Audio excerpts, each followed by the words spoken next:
You'll grow to learn that the Toronto Maple Leafs are here to glorify Ken Dryden. Former Leafs assistant GM Mike Smith clearly doesn't have much love lost for his former boss, the guy who canned him seemingly out of the blue against his coach Pat Quinn's wishes. Smith has reason to be annoyed, though it's not like he didn't land on his feet getting his new job as director of hockey operations in Chicago mere months after his exodus from Toronto.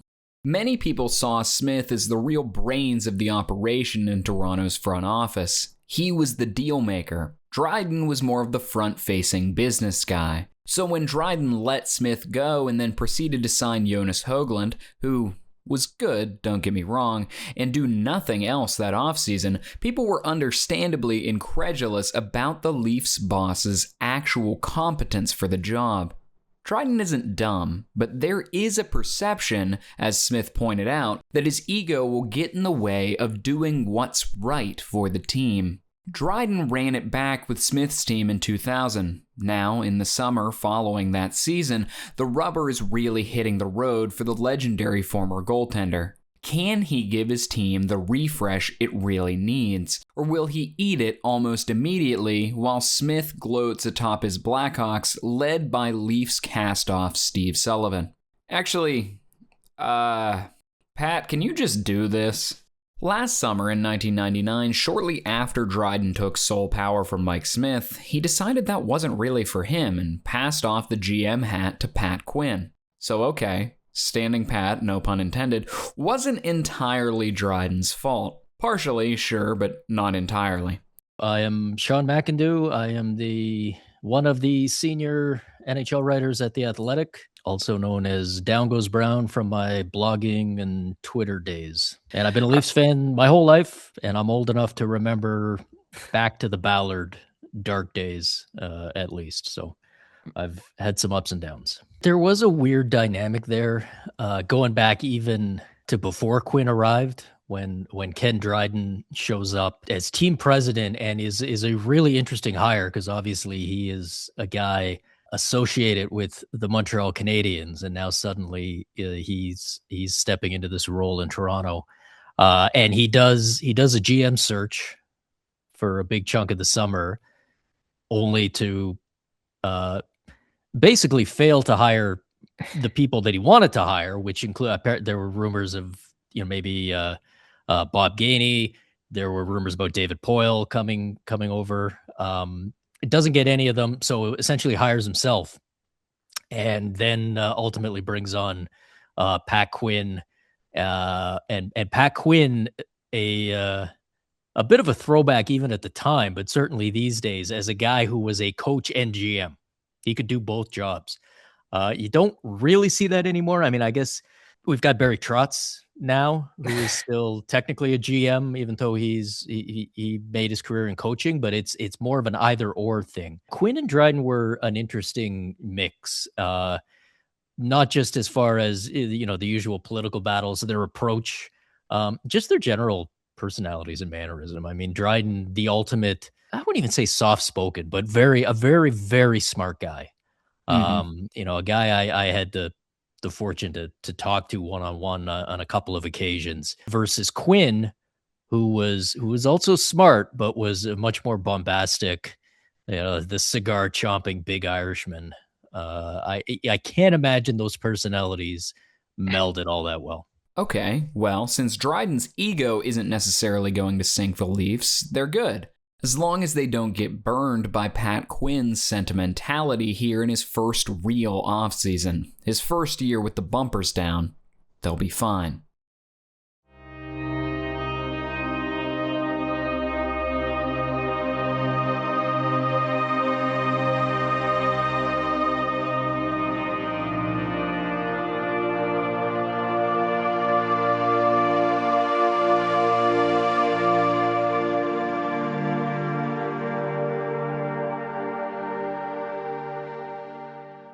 We're aggressively expanding. It's the 90s. Well, not literally, but it's pre-2001. So for you Canadians watching, it's before the documentary channel signed on. The 90s. In a shocking turn, the Leafs actually lose a useful, albeit fourth-line player to the new Columbus Blue Jackets in future anti-Sabres operative Kevin Adams. Though the other guy they lose doesn't even have a Wikipedia page, so it comes out about even. Adams does pin his departure on the Pat Quinn sentimentality, for the record. The world is howling for the Leafs to obtain a defenseman. They tepidly pursue Sandis Ozolins and Roman Hammerlick, but as if to prove Dryden is still at least partially driving the bus, or maybe to distance themselves even further from the Fletcher era, Toronto puts together a very boring draft day, just making their 24th overall pick and selecting sniper Brad Boyes. Boring. Man, Ozolins would have been such a great fit for this team. He's a beast. He cost Florida a lot to bring in, but he'd have been exactly what this team is looking for. Specifically, what this team is looking for is someone to fill the spot once occupied by Brian Berard, a puck carrier and power play quarterback with defense optional. Tomas Kaberle carried the torch to the best of his ability last year after Berard's eye injury, but he's still so young, and while a good defenseman, doesn't have the tools that Berard had. As Wendell Clark announces his retirement, the team sees its other deficiency grow even more glaring: grit. To plug both holes in the lineup, the Toronto Star proposes some free agent targets the night before open season. Their fit on defense is Kevin Hatcher. That signing does scream Leafs. Old, clearly on the decline, expensive, but once an elite player that still retains a bit of juice. He isn't the player that made up the Penguins' whole defense just over a year ago. He wasn't great with the Rangers, who look like the Jacob Marley to the Leafs' Scrooge. The old, bloated, expensive husk of the team that won in 1994. Just don't ask them when they won before that. Hint, it was before 1967. Up front, the Star lists 4 options. Dallas Drake, he's depth, but I like that fit. He's very competent middle 6 guy that's a little nasty. I think he'd be a good get. Claude Lemieux is next, and boy, if you want grit, he's one of the most evil players out there. He's the guy you bring in if you're truly embracing the villain role. The best possible get on the list is Gary Roberts, who, while injury-prone, was once one of the most feared power forwards in the league. He isn't an elite-level producer anymore. He hasn't been since returning from his neck injury-induced short retirement, but he's a 20-goal, 50-point guy who is mean as cat dirt. He's a triple-digit penalty minute guy even with the neck injury. He should be priority number 1 for this team.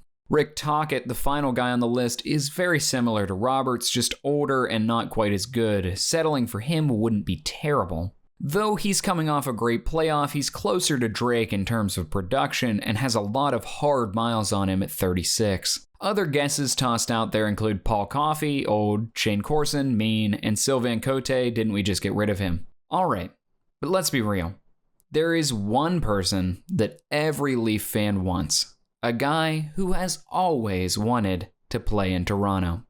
In an attempt to be good in the 1989-90 season, the Leafs traded their 1991 first-round pick for good but unremarkable defenseman Tom Kurvers. With Kurvers, the Leafs were perfectly mediocre in 1990, which might as well have been a cup win for them in that era, but were man-eaten in the first round in 5 games by Hull and Oates. It wouldn't take a private eye to see that the Leafs were due for a regression in the 91 season, but unfortunately, they were out of touch.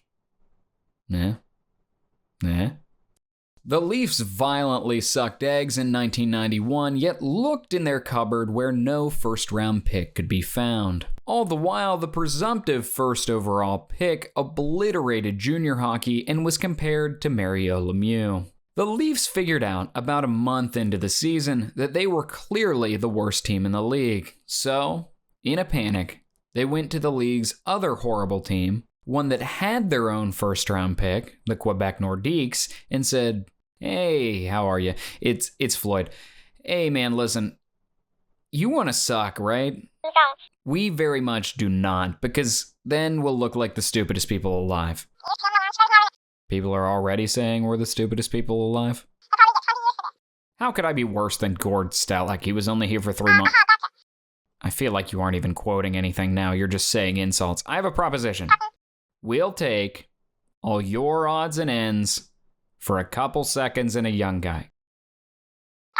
And so, sensing their opportunity to obtain a generational talent, Quebec sent Michel Petit, Lucien Dubois, and Aaron Broughton, all perfectly fine players, to Toronto to help the Leafs not finish last and maybe let Leafs GM Floyd Smith do the Tim Robinson in a hot dog suit routine at the end of the season. We're all trying to find the guy who did this and give him a spanking. The Leafs did not finish last, merely finishing second to last, ahead of, that's right, the Quebec Nordiques.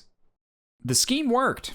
Well, kinda. It didn't save Floyd's job, whose excuse of he's dressed like a hot dog too didn't pan out. The first overall pick actually blew up in the face of the Nordiques too, as their generational star rejected them and refused to don their jersey. The Leafs still watched as the Devils went up and called the name of future Hall of Fame defenseman Scott Niedermayer.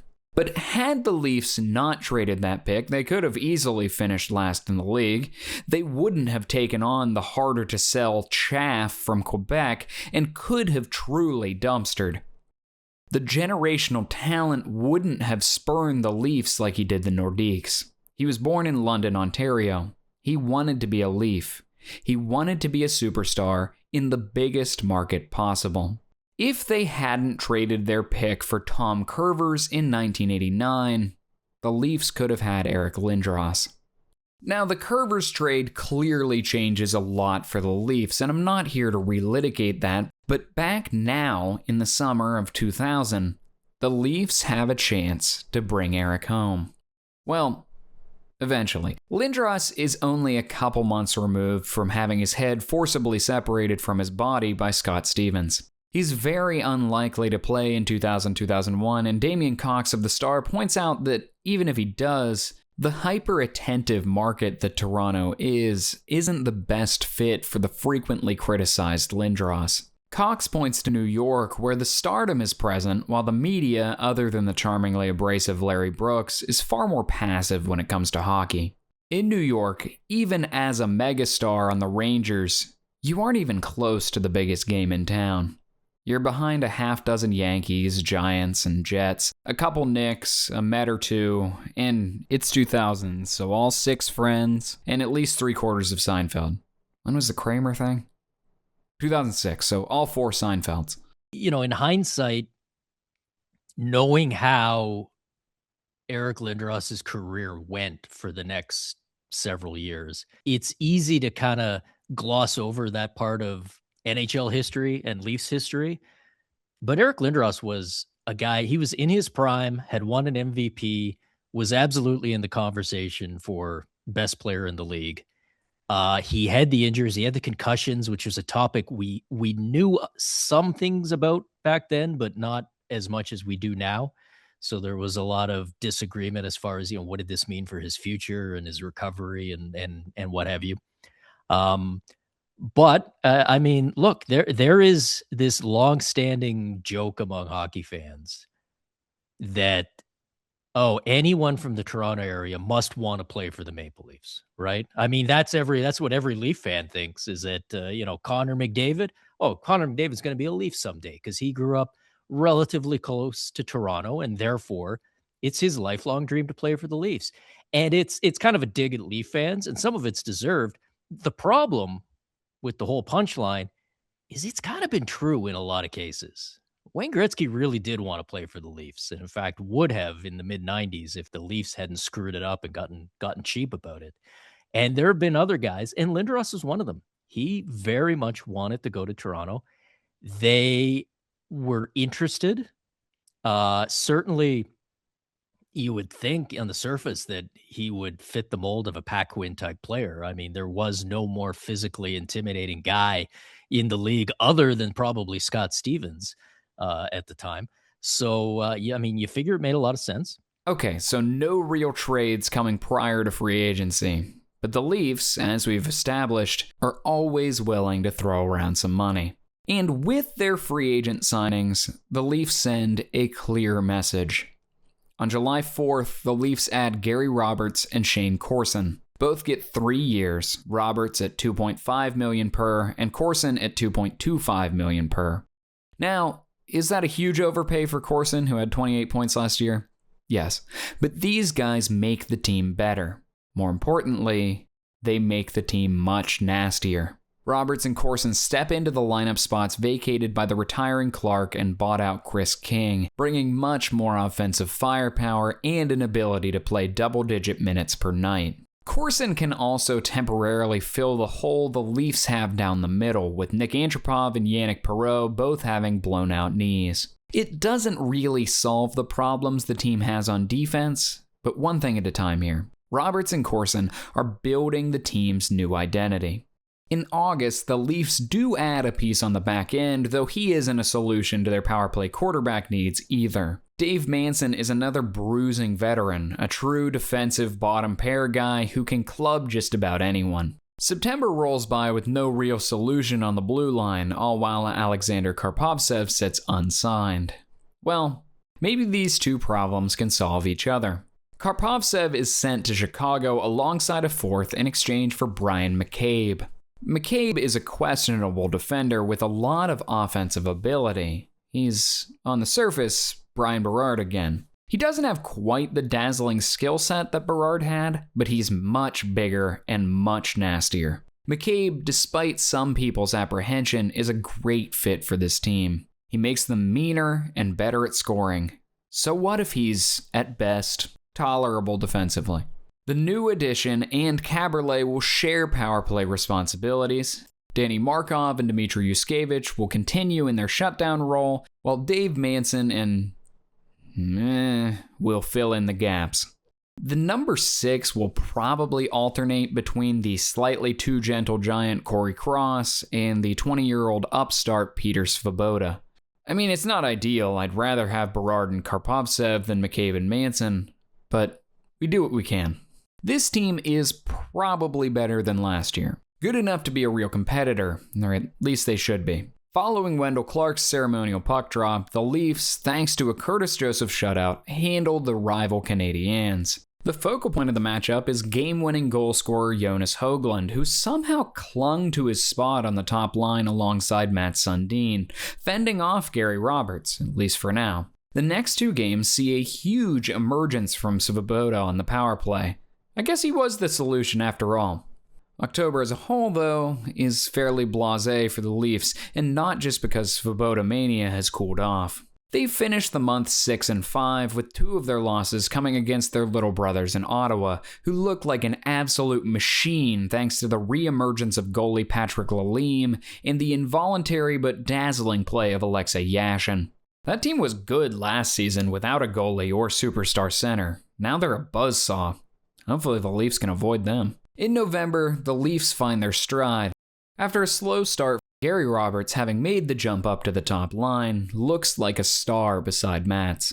Yannick Perreault's return also gives the team another scoring center and 3 very legitimate lines. A few of the team's 7 wins in the month are unimpressive expected victories against mediocre opponents, but there are some statements mixed in.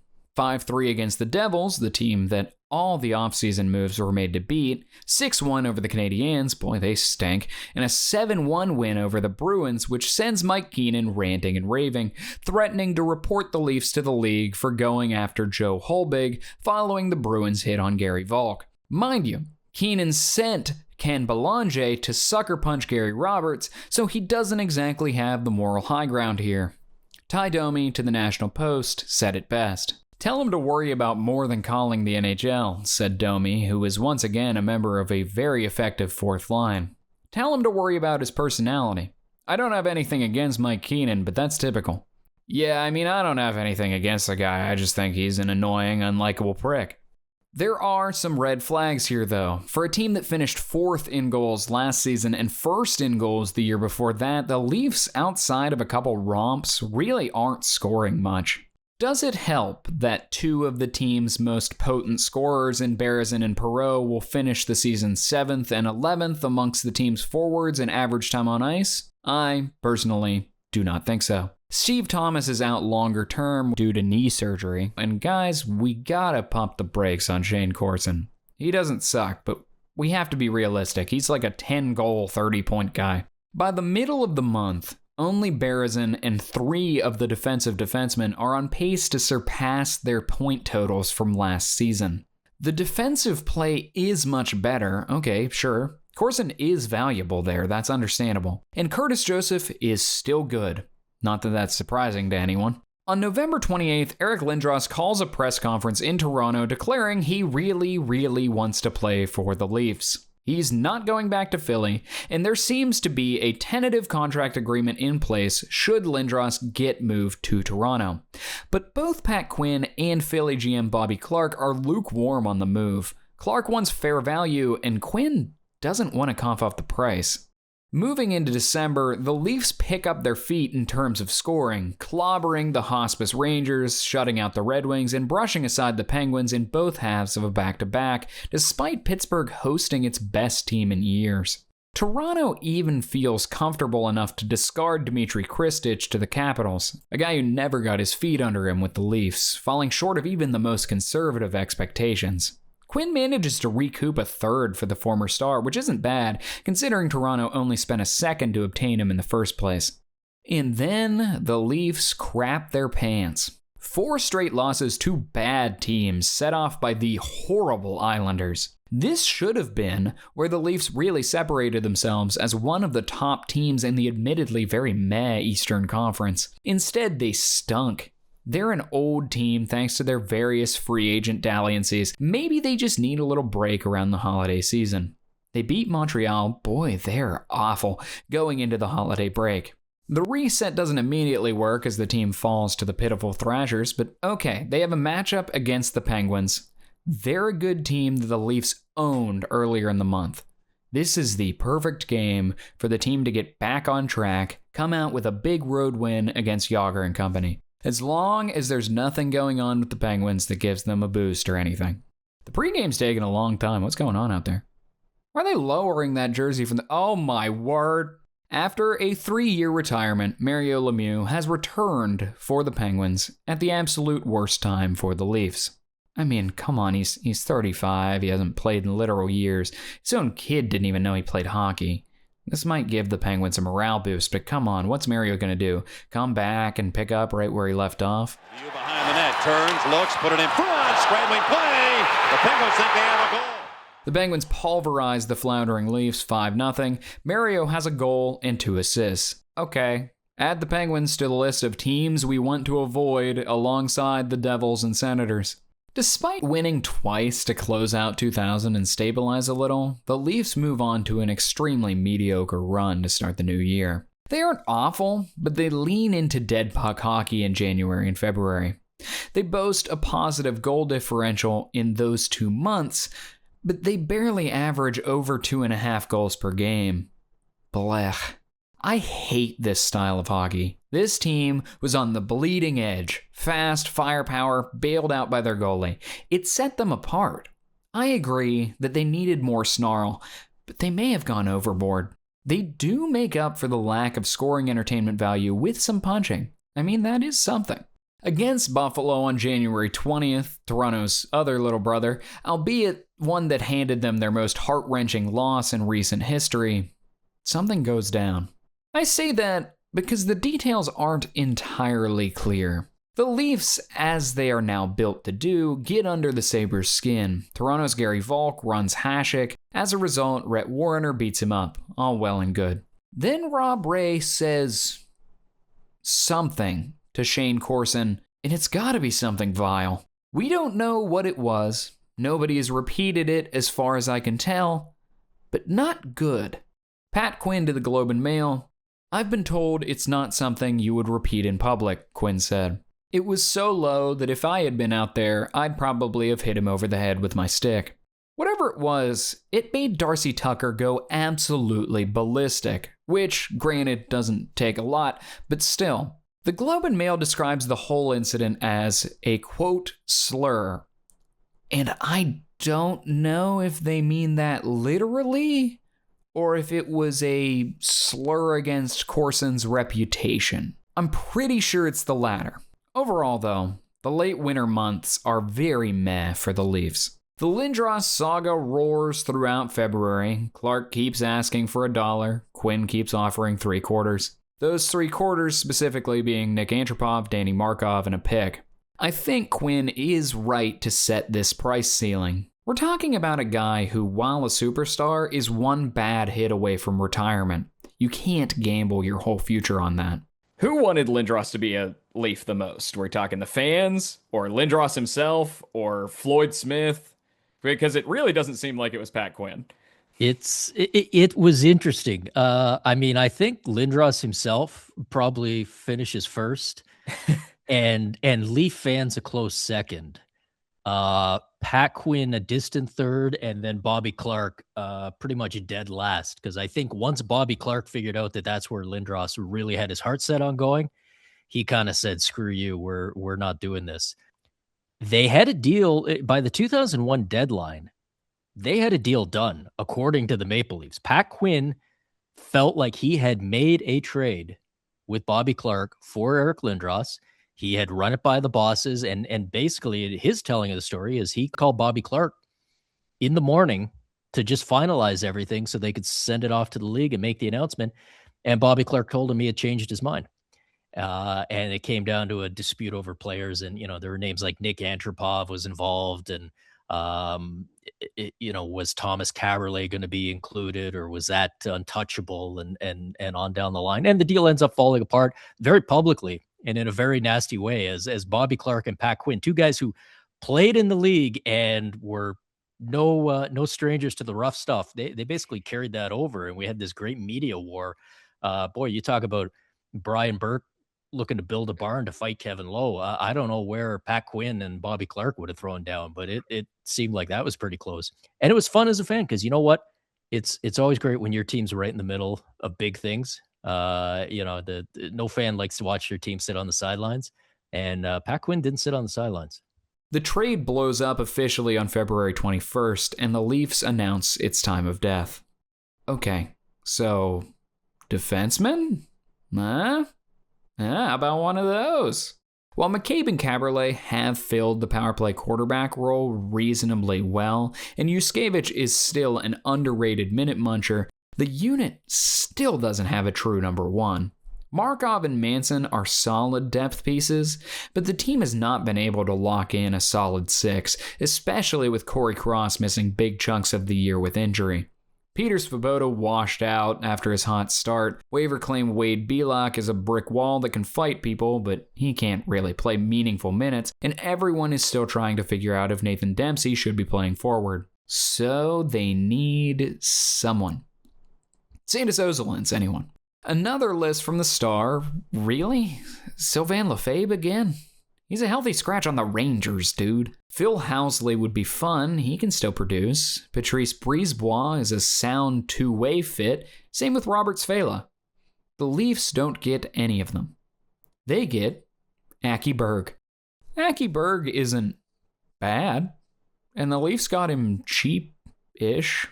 A second and Adam Mayer, a capable fourth-line guy with a low ceiling. The Leafs see some potential in Berg, who is just 23 and was the third overall pick in 1995, behind Berard and Wade Redden. He is big at 6'3", 213, but he's very limited offensively, and it's unlikely that will change given his track record, only really putting up points in the Finnish second league. He's another big, kinda slow, depth D-man. But he's better than Corey Cross, and Danny Markov's beat up, so it's a reasonable enough addition. The meager addition doesn't really do much to pull the Leafs out of their rut. They just don't look as good this year, especially offensively. They went from having incredible amounts of firepower with bad team defense and a great goalie to mid-offensively with pretty good defense and still a great goalie. I think on aggregate, they're worse. Their record at the end of the year is certainly worse. They finished 37, 29, 11, and 5, just 90 points, 7th in the East. The Bruins were bearing, pun, down on them near the end there.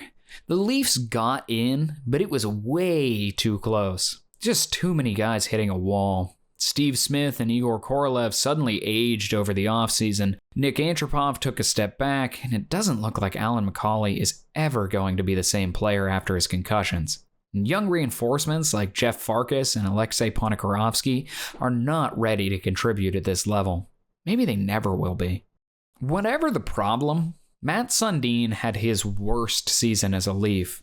His first under a point per game since 1998, when the Leafs had only one other 20-goal scorer and two other 40-point scorers. The vibes were just off with this team. They're sluggish, slow, undisciplined, uninspired, and the Toronto Star preview points out that the Leafs have not recorded a 4-game winning streak all season. And guess what? They drew one of the want-to-avoid teams for the first round. The 2001 Ottawa Senators are not the same team the Leafs walked by last spring. That team was rife with issues. They didn't have a number one center. They barely had a goalie. Wade Redden, their franchise defenseman, was hurt. So let's meet these new and improved Senators. This team starts with elite center Alexei Yashin, who, though he's being forced to be here, is every bit the offensive juggernaut he was before his year-long holdout. Yashin centers the underrated Sean McIndoe, who is in the midst of a career year, and star playmaking winger Daniel Alfredsson. Last year's 1C that got eaten alive by Sundin, Radek Bonk, is out with a broken thumb. So the second line is centered by deadline acquisition journeyman sniper Mike Sillinger, who is joined by two-way menace Magnus Arvidsson and emergent star Marian Hossa, who broke out with 32 goals and 75 points to go with his similarly menacing defensive game. While Václav Prospal fell off a cliff for Ottawa and was dumped for nothing, he's been replaced by the tenacious Mike Fisher, centering the third line with yet another aggressive two-way force in Rob Zamener and Calder candidate goal scorer Martin Havlat. Finally, a fourth line of skill players Todd White and Andreas Dackel toting around clubber Andre Waugh. That's much better than the Leafs. The defense has a whole new top pair compared to last spring. A healthy Norris Trophy fringer in Wade Redden and his rookie partner, the offensive-minded Czech Karel Rakunik. Chris Phillips is young but already plays like he's 35 in terms of defensive responsibility. And with Jason York, they make a minute-eating middle pair, though the former may miss time with a shoulder injury. Sammy Salo and Curtis Lecision form a bottom pair that would be better than most teams' second pair. Finally, the big change in goal from last year's Tom Barrasso experiment, though it is another former Penguin. Patrick Lalime fought his way back to the NHL in 2000 after his Linsanity run in 1997. This season, he thoroughly dispelled his one-hit wonder allegations. His .914 save percentage and 7 shutouts across 60 games this season gave the Sens the stability in net they've long been missing. This roster, paired with coach Jacques Martin's grinding trap, make for a truly dominant team. 109 points behind only the defending Cup champs in New Jersey. I don't see how this goes well for the Leafs. Slight advantage in goal, slight advantage in being dicks, but this Senators team is much better at hockey. Toronto is fairly rah-rah ahead of the matchup. We made these moves to be a better playoff team, you know, that old chestnut. Yeah, good luck, moral victories, squad. Gonna go get some respect in the handshake line? For Game 1, the Leafs lean into their meager advantages. They come out nasty against the fleet-footed Senators, while leaving Joseph to his own devices. Tucker starts the edginess, going after Ricard Persson, the Sens' 7th defenseman who slotted in, replacing Phillips ahead of the game. Aki Berg blows up Rob Zamener. Ty Domi smears Martin Havlat. All penalties, the Leafs don't care. The Leafs have no interest in discipline. This comes to a head at the game's midpoint, still tied 0-0. Brian McCabe crashes the crease and blows up Patrick Lalime. The Leafs aren't hiding what they're doing. They're the villains now. Lalime is uninjured and holds strong for his Sens throughout the rest of the second and third. Unfortunately for him and his Senators, the man at the other end has been dazzling. While everyone else in Toronto has been somewhat to extremely disappointing this season, Cujo has just been doing his thing. He drags his oft-penalized and starkly outshot team through regulation and into overtime. About 10 minutes into the extra frame, the broadcast catches Sundin just mauling Mike Fisher. Boy, he probably should have been penalized for that. Less than 2 minutes later, Thomas gave it to Sundin. They go up the net. Sundin scores! Well, that is not going to make anyone hate you less if you're the Leafs.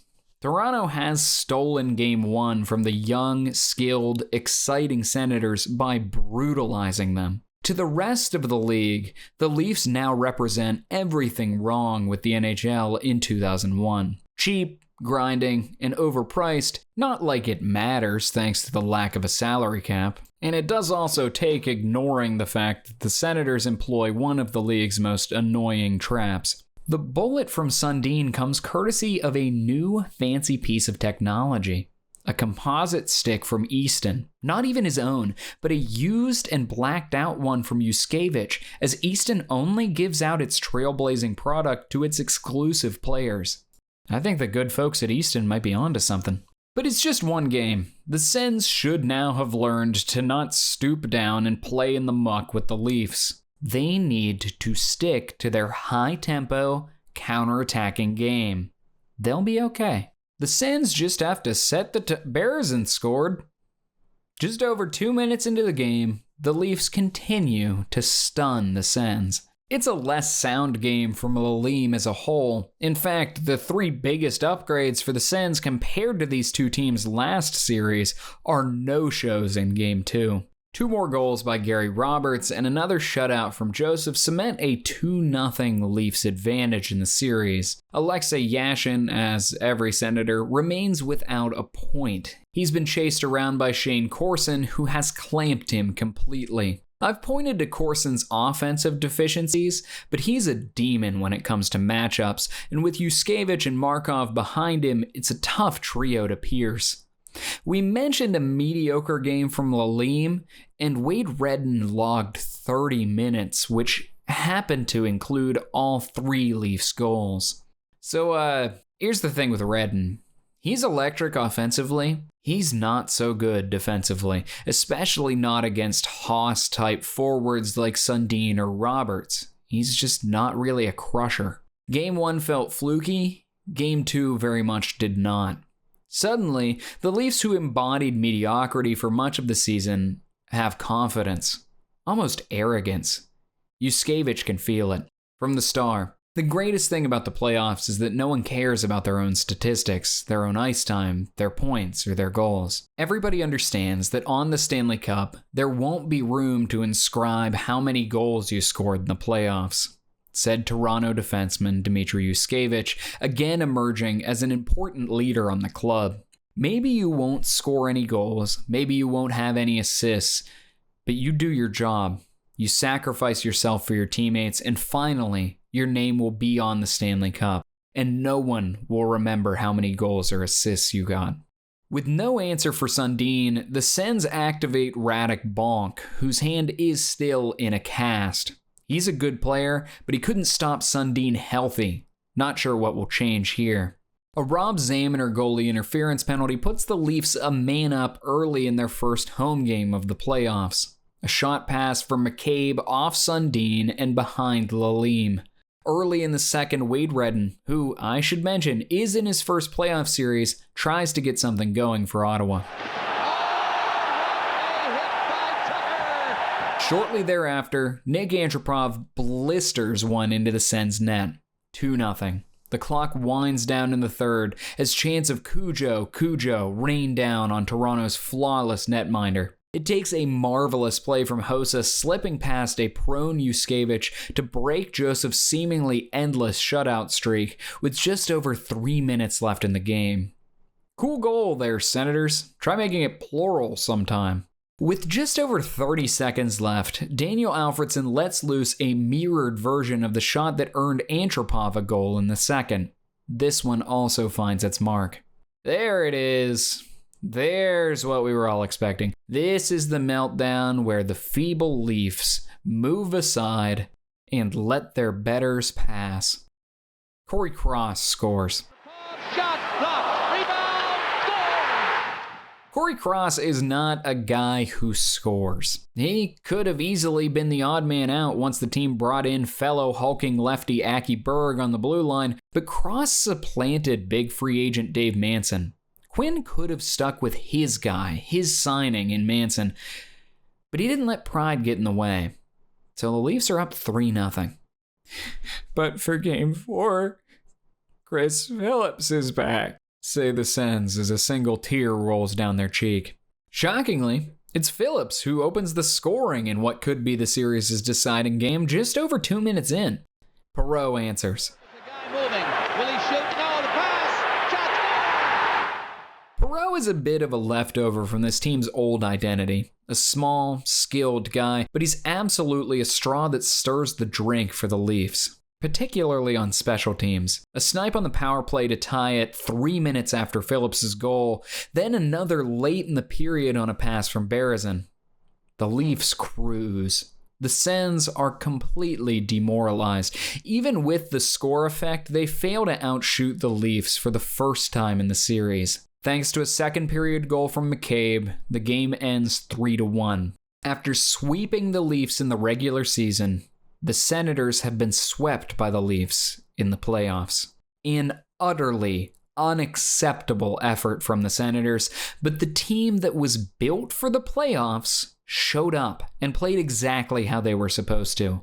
Mean, defensive, and with a great goalie behind them. The Leafs gave their little brother a wedgie once again. They were built for the playoffs against the Senators, let's just say, because that Senators team had a different philosophy on how they were put together. And in fact, a lot of it mirrors the conversations we had in Toronto over recent years, skill versus the size and toughness. And is the playoffs really that different? And if you can build a great regular season team, isn't that just a great playoff team, but smaller sample size so you can get caught up in randomness?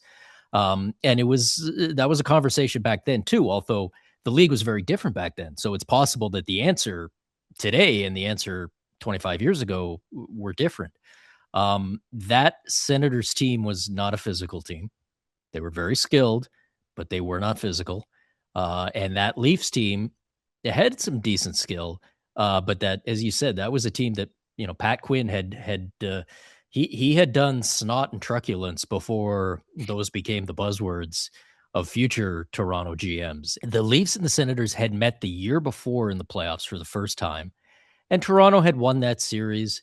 They had been slight favorites. They won in 6 games. It was about the right outcome, but the rivalry hadn't really taken off yet. So, I mean, this was just kind of a rematch, and all right, we'll see how it goes. But yeah, you're right. That Senators team on paper was the better team. And in fact, everything kind of about that series lined up in this manner that was like, okay, you've got 2 teams from the same province.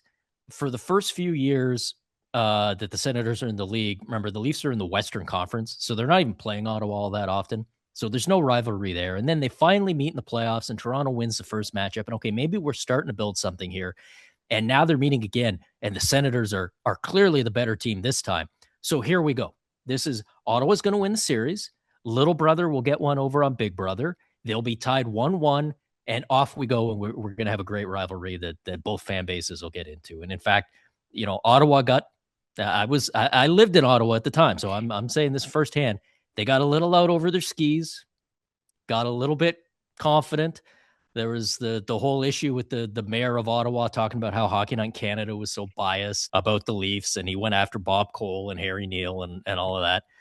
And then the Leafs just beat the crap out of the Senators. The first 2 games, I believe, were on back-to-back nights. So that whole series was done in 6 days.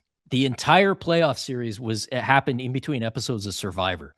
It was nasty, and it looked for a very long time like the Senators were actually not even going to get a goal in that series. They got shut out twice and it hadn't scored with 2 minutes left, and then they had this comeback, and you're thinking, okay, hold on, maybe this is where it happens. And then no, here comes Corey Cross, and then the Senators just completely waved the white flag. And it was really so. And it to this day that's where the rivalry kind of took off in Ottawa, because it was like, wait a second, this isn't the script. we're supposed to get what, it was almost like watching like, geez, I'm going way back, but if anyone remembers like Rocky 3, where Rocky's talking to Hulk Hogan, I'll hit you, then you hit me, and we go back and forth, and then he gets thrown into the stands. The Senators got thrown in the stands by that Pat Quinn team. And I got to tell you, as a Leafs fan, the rivalry was starting to cook then. It wasn't at the level that it would get to over the coming years, but it was there. And, especially if you were like me and you're living in Ottawa and there was a lot of Sens fans around, and, they sort of had their chest puffed out a bit at the beginning of the series, not so much at the end. It was a lot of fun. And that's the thing you can say about Pat Quinn teams, man, that those teams were fun. Those were very easy teams to like if you were a Leafs fan. It's the Leafs' first sweep since 1949, which is utterly insane. Now they'll have to prove themselves against the team they were quite literally built to beat, the New Jersey Devils. And this Devils team is almost identical to the one the Leafs played last year, with the biggest detractions coming in the form of Claude Lemieux and Vladimir Malakhov, middle six guy and a number 4, number 5 defenseman. We'll run through the guys that are here quickly. A potent Czech-centric top line, Patrick Elias, Peter Sikora, and big man Jason Arnott down the middle. Then the Russian-centric line of passers Sergei Brylin and Scott Gomez with sniper Alexander Mogilny, who the Devils are no longer burying in the lineup like they were last year. The clamping third line of John Madden, Bobby Holik, and Randy McKay. And finally, a classic fourth line of Jay Pandolfo, Sergei Nemchinov, and Turner Stevenson. Defense is, of course, the Devils' calling card, despite the fact that they led the league in goals.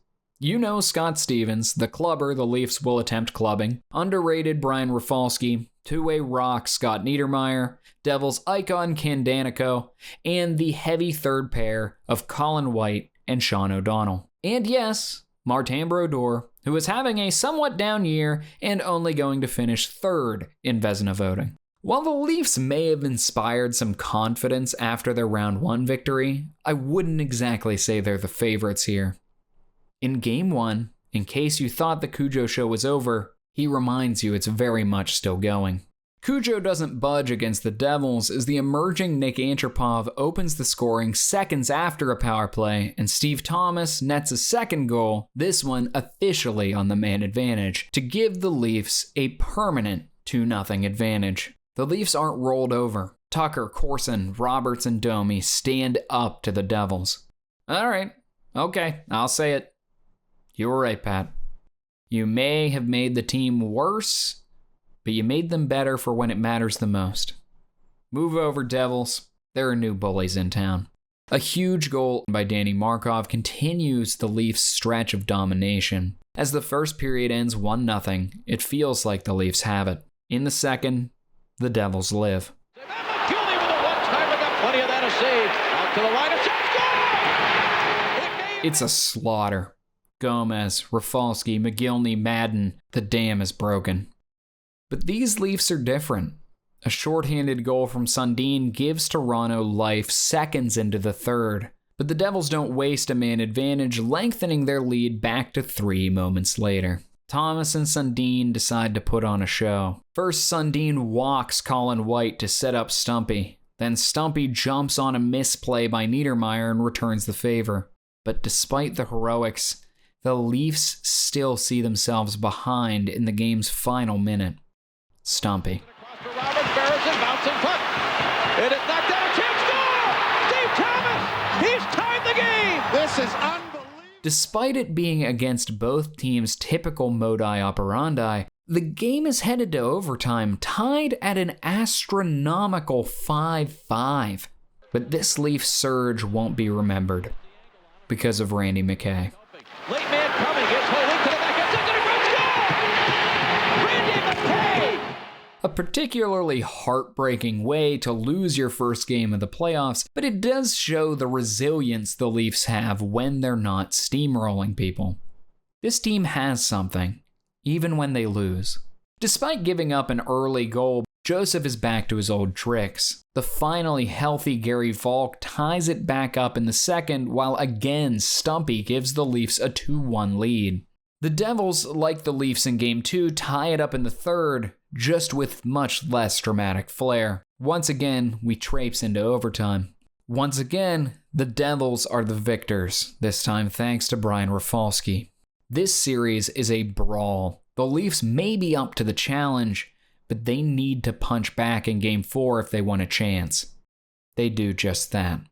They stall the molten Scott Gomez while Corson continues what has been a terrific playoff with his first goal. The finesse line of Berezin and Perreault connect, and Sundin and Stumpy continue to roll as the Leafs lead 3-1 with 8 seconds left. It's time for Domi to do something stupid.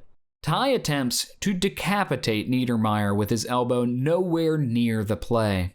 It's nasty. Man, what are you doing? Okay, I mean, I know what he's doing. He's just straight up trying to hurt one of the Devils' best players. That sucks. I've said it before, but I should really emphasize it. The Leafs are the bad guys. Honestly. Like, yes, the Devils are also bad guys, but the Leafs maybe even more so. They are villains. If your dad hates the Leafs despite having no real dog in the fight, this era in Toronto is why. Domi is suspended for the remainder of the playoffs. If the Leafs go down to the Devils, he'll sit out the first 8 games of next season. It's a strong punishment, but one befitting of the crime. The Star laid out a series of quotes from fans and pundits following Domi's suspension. Like Domi, Niedermayer won't play in the remainder of the series. It remains to be seen whether he'll see the ice again these playoffs should the Devils advance. While it's bad, obviously, to maim your opponent, the Leafs definitely win the trade of Domi for Niedermayer. Game 5 continues this series' punch-for-punch nature, this time both literally and metaphorically. These teams have learned to hate each other. Goals from McCabe and Cross put the Leafs up 2-0, while the Devils storm back in the latter half of the game thanks to Sikora and Arnott. With seconds left, the matchup looks earmarked for yet another OT when Colin White steers Shane Corson directly into Martin Brodeur and Caberlet lobs a puck into the New Jersey net. The Devils aren't happy, but I mean, come on. I've not been shy about critiquing the Leafs, but this was nothing. Toronto has put the Devils up for elimination. The first goal of Game 6 comes early and is a weird sideways roller. Can't blame Cujo much there. Stumpy ties it in the second, so what? Then Randy McCabe just shoots one past Joseph. Wish he'd have had that one, but he's allowed to have an occasional mad goal against. But Brian Rafalski's goal to make it 3-1 very late in the second, that one's not on Cujo. It's a dazzling lack of awareness from Yuskevich, who careens directly into Joseph while trying to harass low-threat Jay Pandolfo. Matt Sundin cuts into the lead, but a quick response from Arnott assures a Game 7 back in New Jersey. The last big event of the matchup is a scrum with 30 seconds left. Joseph slashes McKay, and McKay punches the Leafs netminder, then hides behind the net, running from both Volk and Markov, who drop their gloves. These are two of the least friendly teams out there. Well, Psychic Yogi Mills has predicted an OT winner for the Leafs, featuring some of Berezin, Caberlet, Sundin, Markov, or Roberts. 5 different guys, huh? This man knows how to hedge his bets. Early in Game 7, you know who scores? It's Steve freaking Thomas, man. This team has it. This team has it. Then it happens. The Cujo bubble bursts. It's not like he has much help, but he just doesn't make the dazzling saves he did to embarrass the Senators. The Devils devastate the new and improved Leafs, leaving Toronto in the same place they were last season, humiliated once again in an elimination game. The more things change, the more they stay the same. 67 Chants are here to stay, at least for another year. You know, it was interesting. There was this kind of 3-way revolving door thing where the Flyers couldn't beat the couldn't beat the Senators couldn't beat the Leafs, and the Leafs couldn't beat the Devils. And it just kind of played out that way time after time. And yeah, the Ty Domi Scott Niedermayer thing, it's interesting because I've written about this. To this day, if you ask a Devils fan or even a Leafs fan who's old enough to remember that series, what happened? What was, as you said, the turning point? They'd tell you, they'd say the Leafs are about to go up. They're about to take a lead in the series. Everything is going good. Crowd's cheering. Everybody's happy. Ty Domi goes and does his stupid elbow on Scott Niedermayer. That wakes up the Devils.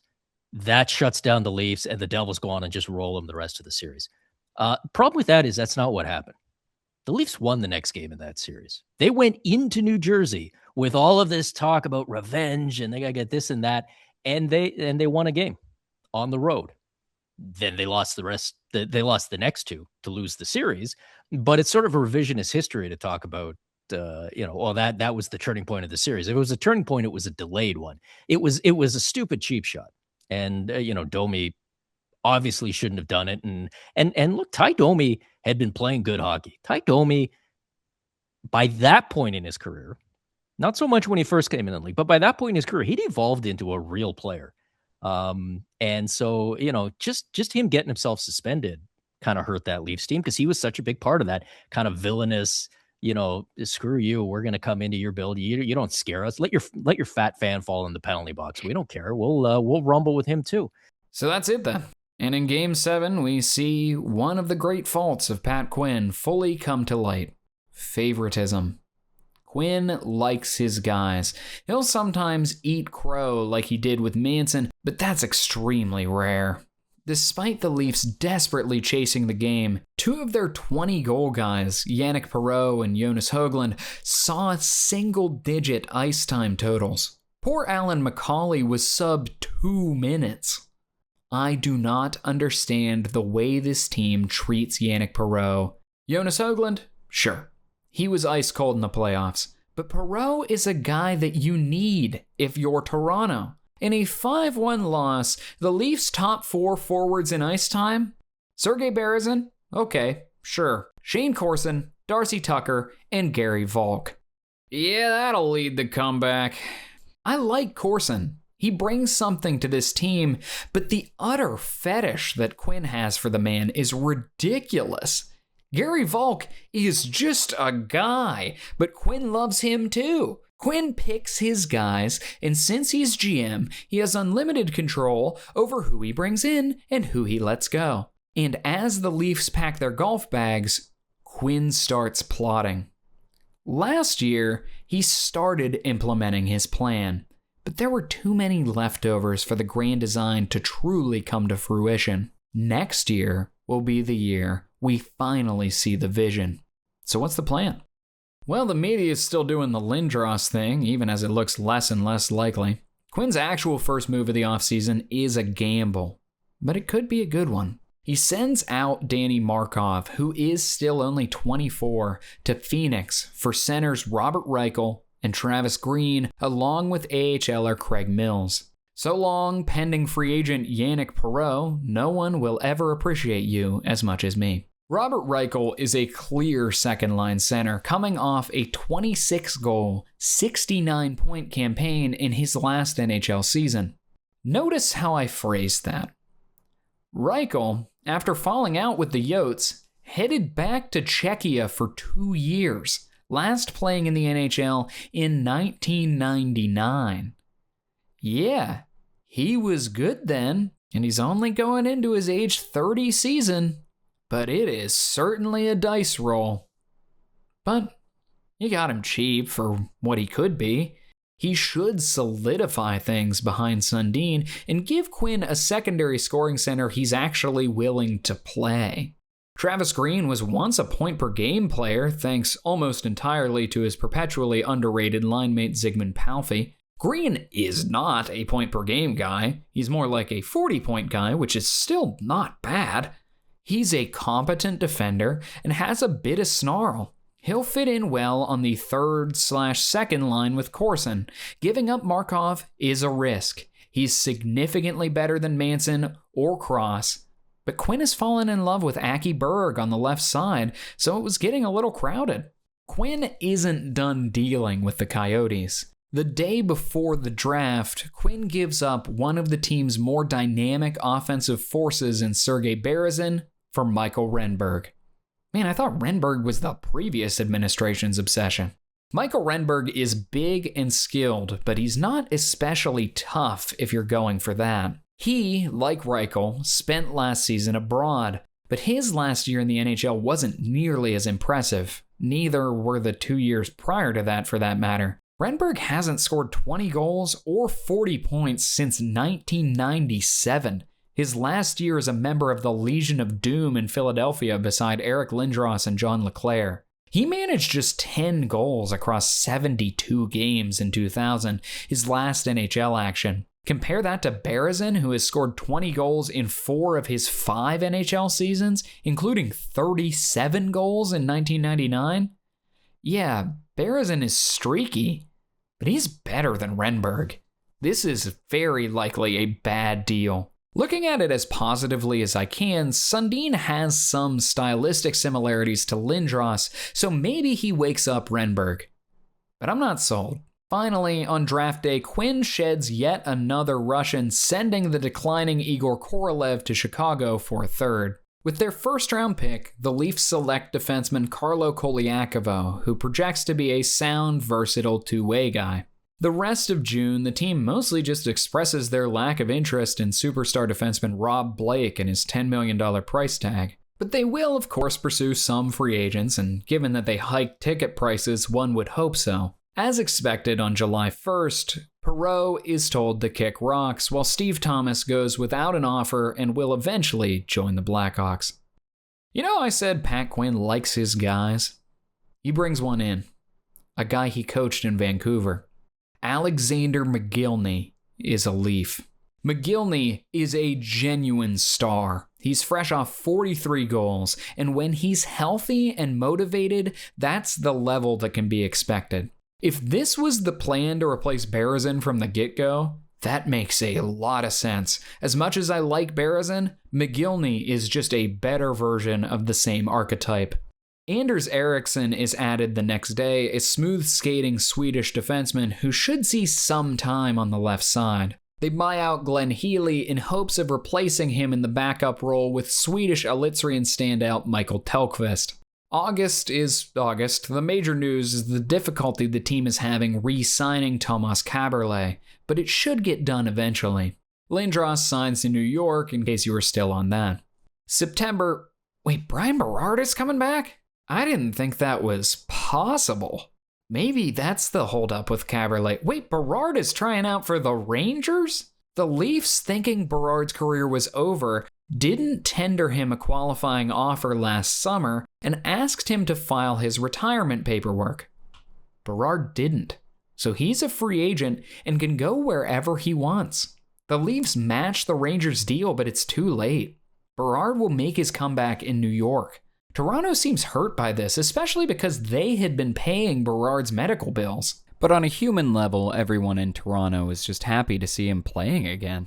I'm not entirely sure why Berard chose the Rangers specifically and chose to spurn the Leafs. He's American, he's from the Northeast, his doctors are in New York, he's kind of a big city kind of guy, and not that Toronto isn't a big city, but we're talking about the Big Apple, baby! Maybe he can get past the Stanley Cup by a convulsing Marc Messier, who knows? Can't turn down that opportunity. Berard is well within his rights to leave, and while the Leafs are well within their rights to be pissed, they can't muster much ill will toward Berard. Well, let's get that Kaberle deal done. Be signed in Kladno, back in the Czech Republic to start the year. Cool. Things are going great right now. Kaberle will not join the Leafs coming out of camp, but there has been a notable emergence at a different position. Journeyman netminder Corey Schwab has all but stolen the backup role behind Curtis Joseph out from under Michael Tellqvist. Schwab spent last season in the strange B League, the IHL, where he was one of the league's stronger starters. He has some experience as a 1B in the NHL, not great experience, but experience. I assume he'll be better than Glenn Healy. Will he be as good of a hang as Glenn Healy? That remains to be seen. So what do our Leafs lines look like after all this upheaval? I mean, they look pretty good. Sundin with Högland and Renberg. Sundin works with Högland. We'll see about Renberg. Reichel with Roberts and Mogilny. Skill with Roberts Sandpaper. Green with Corson and Tucker. What a mean line. McCauley with Volk and Antropov. The old plug with the 2 young guys in need of a bounce back. Domi is suspended, as you may remember. Defense pairs have Markov and Caberlet-shaped holes. Cross and Yuskevich, Berg and McCabe, Manson and Eriksson, with a 7th man of Clubber Wade Belak. The blue line needs Caberlet, but the forward group is as strong as ever, with a clear, definitive identity. The skill with a little snarl in the top 6, the snarl with a little skill in the bottom 6. It was great. I mean, I remember Sports Illustrated naming the Leafs the most hateable team in sports, not just in hockey, in sports. I don't know. I maybe in a different world, you would have looked at that as an insult, but it was like, hell yeah, pin this up on the bulletin board. That's great. Because it was such a fun mix. Like, and it really was a mix because it was, you had Domi, you had Darcy Tucker, who, look, every Leaf fan loves Darcy Tucker, but there's not a single Leaf fan who's confused about why all the other fan bases didn't like Darcy Tucker. Like, we saw the same stuff you guys saw. Corson, Roberts, Travis Green was a nasty guy back then. Brian McCabe. And then you had all that. And then, meanwhile, you had Matt Sundin. And eventually Alexander Mogilny, the Lady Byng winner, is floating around out there too. It was just such a weird mix. A lot like, today's Panthers, where you've got a bunch of dirty criminals, and then also Sasha Barkov being one of the most skilled players in the world. One more or less optimistic thing I should make you aware of as we head into this season. This is the last season of Cujo's contract. I don't know if they'll re-sign him. They probably should, but maybe they won't. This might be their last big kick at the can because they aren't likely to replace Joseph with someone even close to as good, let alone better. Game 1 is essentially what the pessimist would have expected from this Leafs squad. Their defense is run over by the vengeance-seeking Senators. Give Caberlet the money, man. You need him. There are some positives. Mogilny is deadly. The Leafs have never had a scorer like him to support Sundin. But following their subpar start, the Leafs stomp the gas through October. They finish the month with 7 wins, 2 regulation losses, an OT loss, and a tie. Sundin has succeeded in resurrecting the old Renberg, as the two have been Toronto's biggest threats. Reichel seems to have not lost a step overseas, he can still go, and at month's end, they finally get a deal done with Caberlet. His absence was felt even as the Leafs played well. Caberlet starts his ascent to the Leafs' true number 1 defenseman. He'll finish the season first on the team in ice time. Oh, and in case the various off-season columns about the team getting too skilled, too scoring-focused, and, stating silently, too European, alarmed you, the team is still a truly villainous force. In a mid-November game, Wade Belak clubs Patrick Elias in the side of the head with his stick, then boards him to start a brawl. One that didn't even involve the no longer suspended Domi. Devils coach Larry Robinson really encapsulates what everyone thinks about this team in the postgame. If they're so tough, why didn't anybody go after Jimmy McKenzie, a composed but angry Robinson said after his Devils fought their way to a 1-1 draw with Toronto. All they do is just turtle. When you're tough, you go after anybody. That's not tough. That's gutless. To me, it was like a win for us. We stood up to whatever they had, which is not very much, and we're happy we got 3 points out of these 2 back-to-back games. They punch after the whistle. They stab you in the back of the leg. They talk about Scott Stevens being one of the dirtiest players in the league. That's all they do all game. That's really tough. Robinson continued, his voice dripping with sarcasm. I played against a lot of tough teams. That's not a tough team. If you want to play tough all the time. Stand up to it. That's the way I was taught. Don't send a guy out there for 3 or 4 shifts in the game, running after one of the best players in the league trying to hurt him. That's goon hockey. That went out with the covered wagons. Jeez, Larry, tell him how you really feel. I mean, he's right, but you can't say it isn't working in Toronto. They further re-solidify their defense by sending the no longer particularly capable Dave Manson to Dallas for the much stronger, though also struggling, Jyrki Lumme. By the end of November, the Leafs are tied with the Bruins atop their division and really only behind the Islanders by a point percentage? You mean to tell me the Islanders aren't a joke anymore? That can't be possible. In December, the Leafs continue their winning ways, and though they fade near the end of the calendar year, they've thoroughly established themselves as among the best in the East, and importantly, meaningfully better than they were last year. January is by far the team's weakest month to this point, but they even out as the Olympic break approaches. It won't be too much of a break for the Leafs as their international roster makeup means a big portion of them will be representing their countries at the tournament.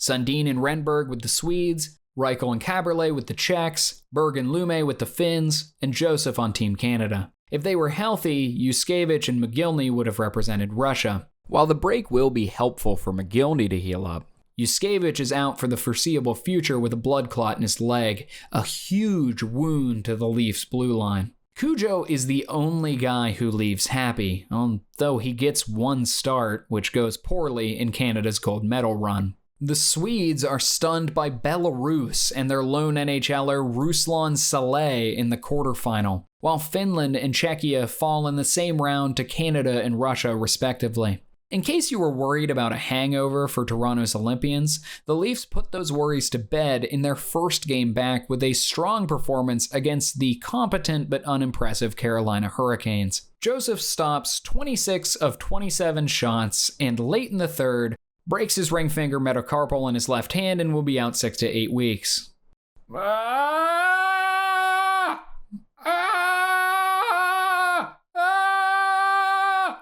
Okay, I mean, he'll be back for the playoffs, and maybe the Leafs can survive this, but this could very easily result in them careening down the standings and getting another buzzsaw matchup in the first round like they did last year. Yeah, I know, it worked out last year, but if they get matched up against, Boston? Is that really the best team in the division? The guys with Sean O'Donnell as the number 1 on their blue line? Wasn't he on the 3rd pair in New Jersey just a few months ago? Speaking of, the Devils are painfully mid, as are the Senators. We talked about the Islanders already. Sure, I definitely believe in them. I guess the Flyers are okay, but old Jeremy Roenick isn't Eric Lindros, and 30-year-old sophomore goalie Roman Cechmanek can't possibly keep playing as well as he has for the past 2 seasons. The whole Southeast Division blows. What a surprise. So someone will get the 3 seed for sucking the least.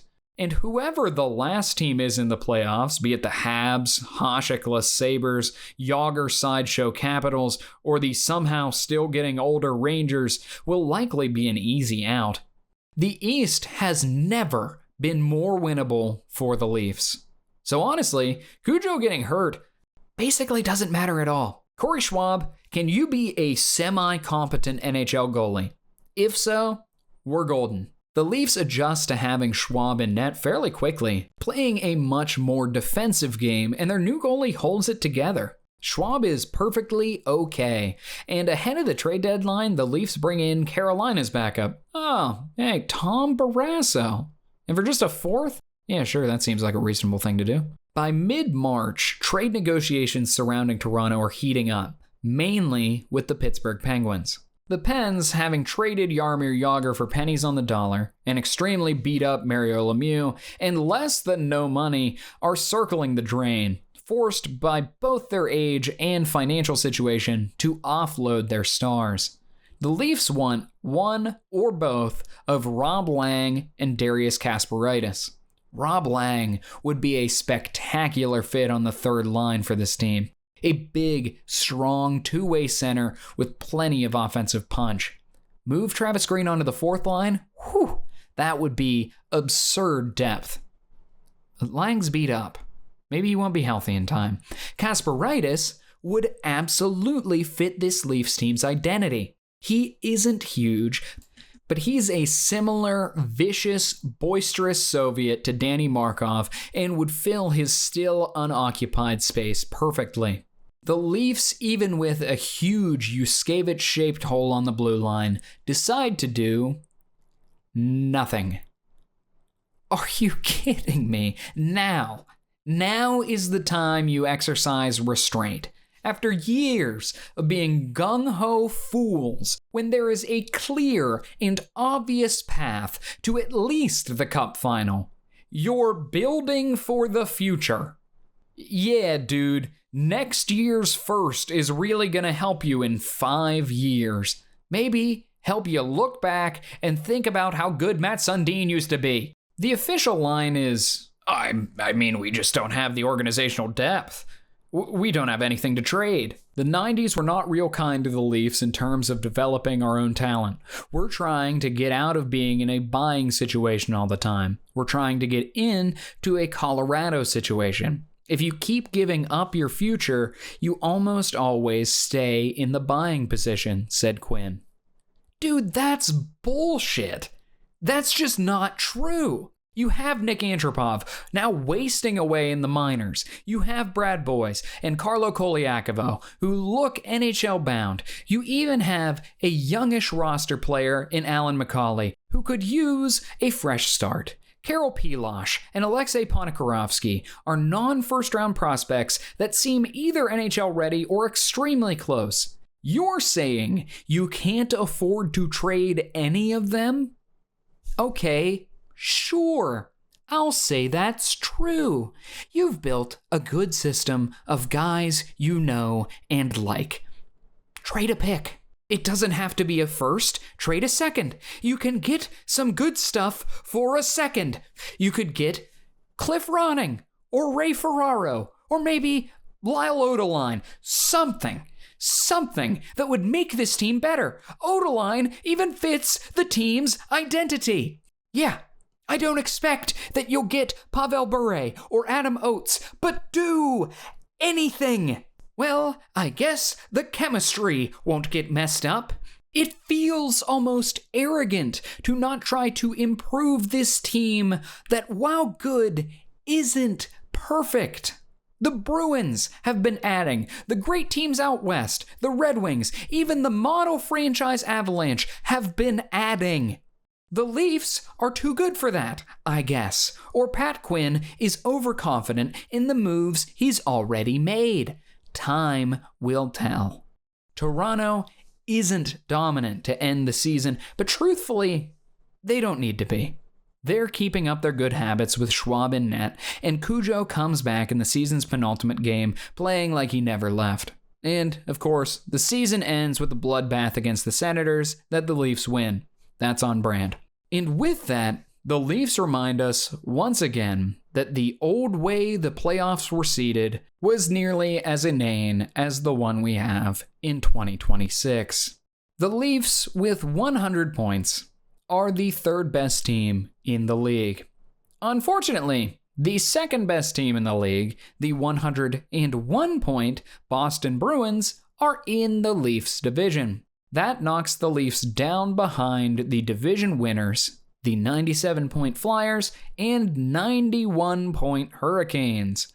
4 seed, baby, the Connoisseurs 2 seed. Toronto will face the New York Islanders. You ever hear the theory that if you give a monkey a typewriter, he would eventually type out Shakespeare? That's the Islanders. Mike Milbury has been slamming away at that typewriter, making boneheaded move after imbecilic blunder, but finally, this year, he wrote Shakespeare. Through frantic and incessant moves, the NHL's most bumbling GM has built a very strong, very competitive roster.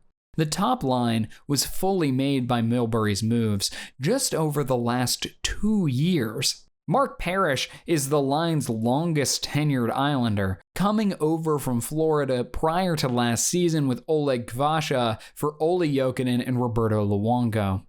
Jokinen looks to be a bust, while Luongo seems to be emerging. Parrish has offset the loss in net by blossoming into a 30-goal scorer. Sean Bates on the other wing was just a random plug off the scrap heap that morphed into a 50-point penalty-killing menace.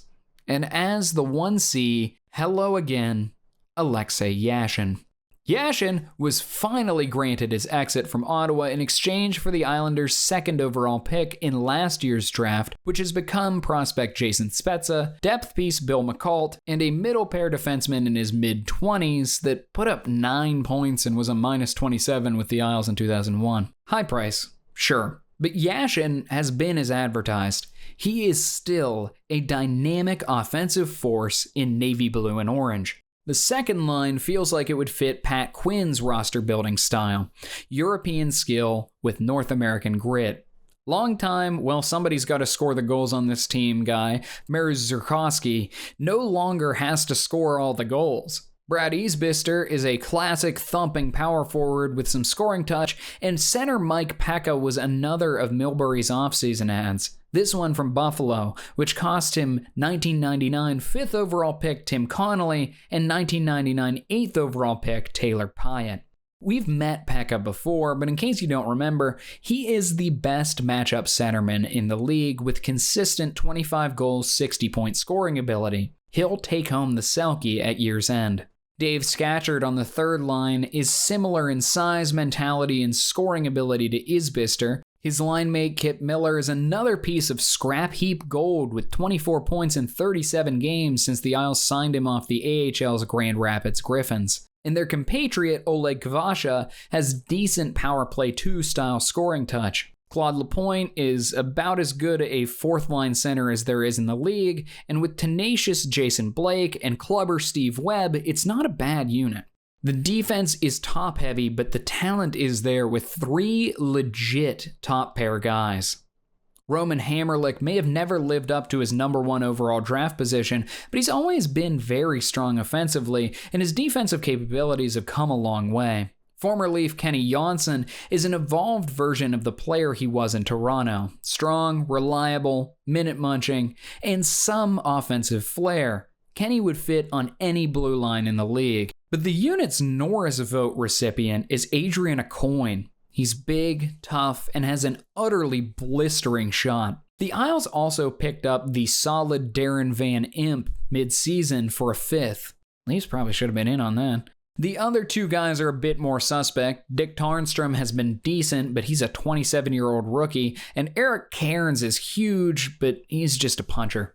I think the Isles initially planned on former occupant of the Vancouver goalie graveyard Garth Snow being their starter, with phenom former first overall pick Rick DiPietro backing up, but when Detroit, now with Dominic Hasek in net, left Chris Osgood unprotected in the waiver draft, the Isles suddenly had an above-average starter with a Stanley Cup in his not-so-distant past. This roster is very strong, but we'll go back to my comparison from earlier.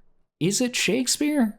This series will tell us, but one thing is for sure, by shipping off the number 2 pick, Connolly, Pyatt, and Luongo, and that big tall guy, Milbury smashed his typewriter into a million pieces. I grew up watching the Norris division, and I've watched Battle of Ontario, and I've sat through Leafs and Bruins and Habs and everything, and I have never in my life seen a nastier set of games than the series they had against the Islanders in 2002. That was the first and only time as a hockey fan that I was actually uncomfortable watching hockey, because I was like, somebody's going to get really badly hurt out there. Early in Game 1, Corey Cross mauls Brad Isbister to stop an Islanders rush. On the subsequent power play, Jonsson goes for a dump in and shatters the glass behind Cujo. Man, these Isles D-men can rip it. We cut away from the game for a long time, Joe Thornton scores in the Boston-Montreal series. That's neat. Back to the Toronto game, and Jonsson blasts another one, this one into the net instead of the glass. 1-0 Isles. While yes, the Isles had a nice start, the Leafs punch it. Corson has picked up where he left off last spring, clamping Yashin. Toronto dominates shots through the rest of the game and even more so in the second, but they remain without a goal in the third. While the Leafs had plenty of quality chances, it's a nothing whip on net by former Islander Travis Green early in the third that Darcy Tucker tips on goal and finally behind Osgood. It isn't long before another tip gives the Leafs the lead, this one off the stick of Kip Miller, redirecting Ty Domi's innocuous shot into the net. Welcome to the 21st century, Aussie. Get ready to learn the butterfly. The Isles muster a small response, but it's short-lived. The Leafs continue their dominance. Sundin and Corson combine for an empty netter as Yashin fails to shake his playoff choker reputation. But while the game is over on the scoreboard, it isn't over on the ice. As time expires, Dave Scatchard goes after Corson, hits him with a couple cross-checks, just typical end of a playoff game stuff. Corson swings his stick at Scatchard and catches him in the side of the head. Van Impe chases Corson, but little comes of it, and the game ends with young Islanders coach Peter Laviolette incensed. I mean, listen, once again, I'm not shy about calling the Leafs out on their tomfoolery, but I don't think this is that bad. Bad, yes. Suspension in 2026, yes. I don't know, man. He was clearly trying to hit him in the arm. It was awarded a match penalty on the ice, sure, I guess. But those usually come with a suspension, which I'm just not sure is warranted. And Corson slinks through. No suspension, just a fine. Sorry, Alexei. The Isles show up to play in Game 2 following their mediocre effort in the opener. But you should know how this goes by now. Into the center ice area, speeding down there. They bring it in, and Joseph made a save. Curtis Joseph. He does what he has always done for this team and slams the door on the Isles. While Cujo and Osgood duel, the nastiness continues to rise. Tucker hits him with the flop onto the goalie special. Later in the first, Van Impe goes for a single leg takedown on Sundin, which starts a scuffle, and it's not even like Darren succeeded in moving Sundin. When asked about his physique and what makes him such a hoss on the ice after the game, Mats will state, my legs, my abdominal muscles, and my ass. It also helps that I weigh in at a little over 225 pounds when you're a forward. The two teams trade chances and huge hits throughout the second as well, but early in the third, another unlikely Leaf strikes. Close quarters inside that line, the pass. Right in front, score! It's gonna be McCauley who'll get the goal. Osgood is truly one of the worst-looking good goalies of all time. Oh, Alan McCauley, you and your gigantic anti-concussion helmet. I'm glad you're back, buddy. Then it's Cujo. He's just that good. Sundin and Corson shut Yashin down again, and Caberlet scores into an empty Islanders net. 2-0 Leafs for both the game and the series. Jeanette Howard of the New York-based Newsday puts it best. In the aftermath, there were questions about whether the Islanders' youth or lack of postseason experience did them in yesterday. But this loss wasn't complicated at all. The Islanders didn't come out and flop. For them, the news was worse. They played their hearts out and did nearly everything they wanted, but they ran into one obstacle in playoff hockey that every playoff team dreads: a hot goaltender who suddenly seems unbeatable. Milbury flips out about the officiating. That's how you know it's over, baby. We've got some very serious questions about judgment of penalties, said Milbury. His team down 2-0 to the Leafs with Game 3 and 4 going back-to-back here tomorrow and Wednesday. Let's at least accept the rules we try so hard to craft for this game. We go up there to Toronto, and the game is clearly not called the way it's supposed to be. Wah, wah, wah. From Ken Campbell, from the coaches on down to the players, Leafs, Islanders hate each other's guts. Leaving the feet, Darcy got 2 games for that, Quinn said. One kid, Webb or whatever his name is, leaves his feet every check. He buried Reichel over the side with the elbow, stick, and leaving the feet. No penalty.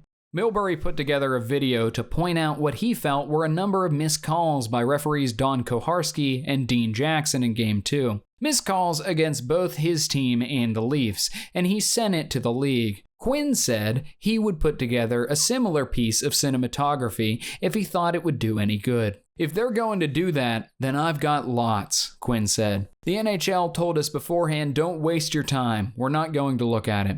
Quinn is a flawed coach, but I love him. The big Irishman versus the seething shoe wielder. In Game 3, it doesn't take so long for the Leafs to score. Alex McGillney, who, since I haven't mentioned it, has been exactly as advertised for the team, and they especially need him here since Michael Renberg is hurt and out of the lineup. But the Leafs' glaring flaw bears its ugly head. The defensive depth is a problem. Quinn has been putting Caberlet and McCabe out there for half the game, and then the stalwart Lume and Berg for another 20 minutes, which leaves just around 10 minutes to be patrolled by the depth.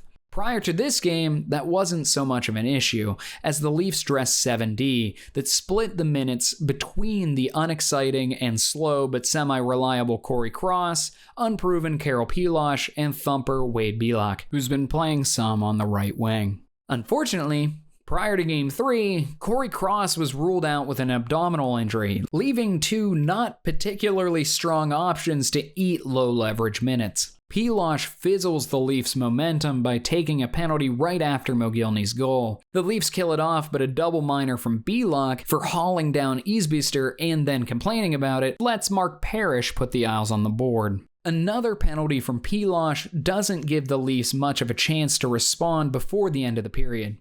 Okay, so you just can't play these guys, Pat. Isbister takes advantage of Toronto's lack of discipline in the second, and that's when the wheels fall off. The Islanders are plenty comfortable mucking it up with the Leafs now that they know that this is what this series will be. Webb eats up Lume at center ice, which allows Blake to spring Pekka 3-1.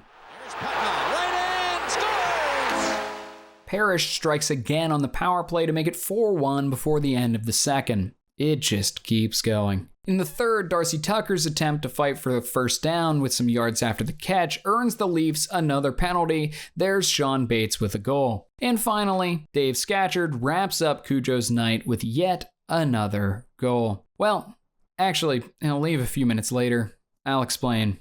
6-1 will be the final score. The Leafs throw a fit. Cujo is pulled for his own protection, or maybe the Islanders. Roberts goes after Webb. Corson cross-checks Blake right in the mouth. Getting harder to defend you here, Shane. But he's not the only guy after Blake, as Darcy Tucker jumps him a few minutes later. Right. We're cheering for the bad guys. I had forgotten, because the Islanders are themselves, like the Devils, villains. I mean, Gary Roberts is beaten on Maru Zerkowski. Man, what did he ever do? Say Jadwiga was cooler than Joan of Arc? Gary Roberts is a noted Jonaholic. In Game 4, Yashin sneaks away from Corson and finally gets on the board. And that's especially bad because Mats isn't here. They think his arm is hurt, but no one is entirely sure. Quinn was also so confident Renberg would be good to go that he didn't bring an extra guy to dress. Renberg is out. The Leafs were down a man from the drop.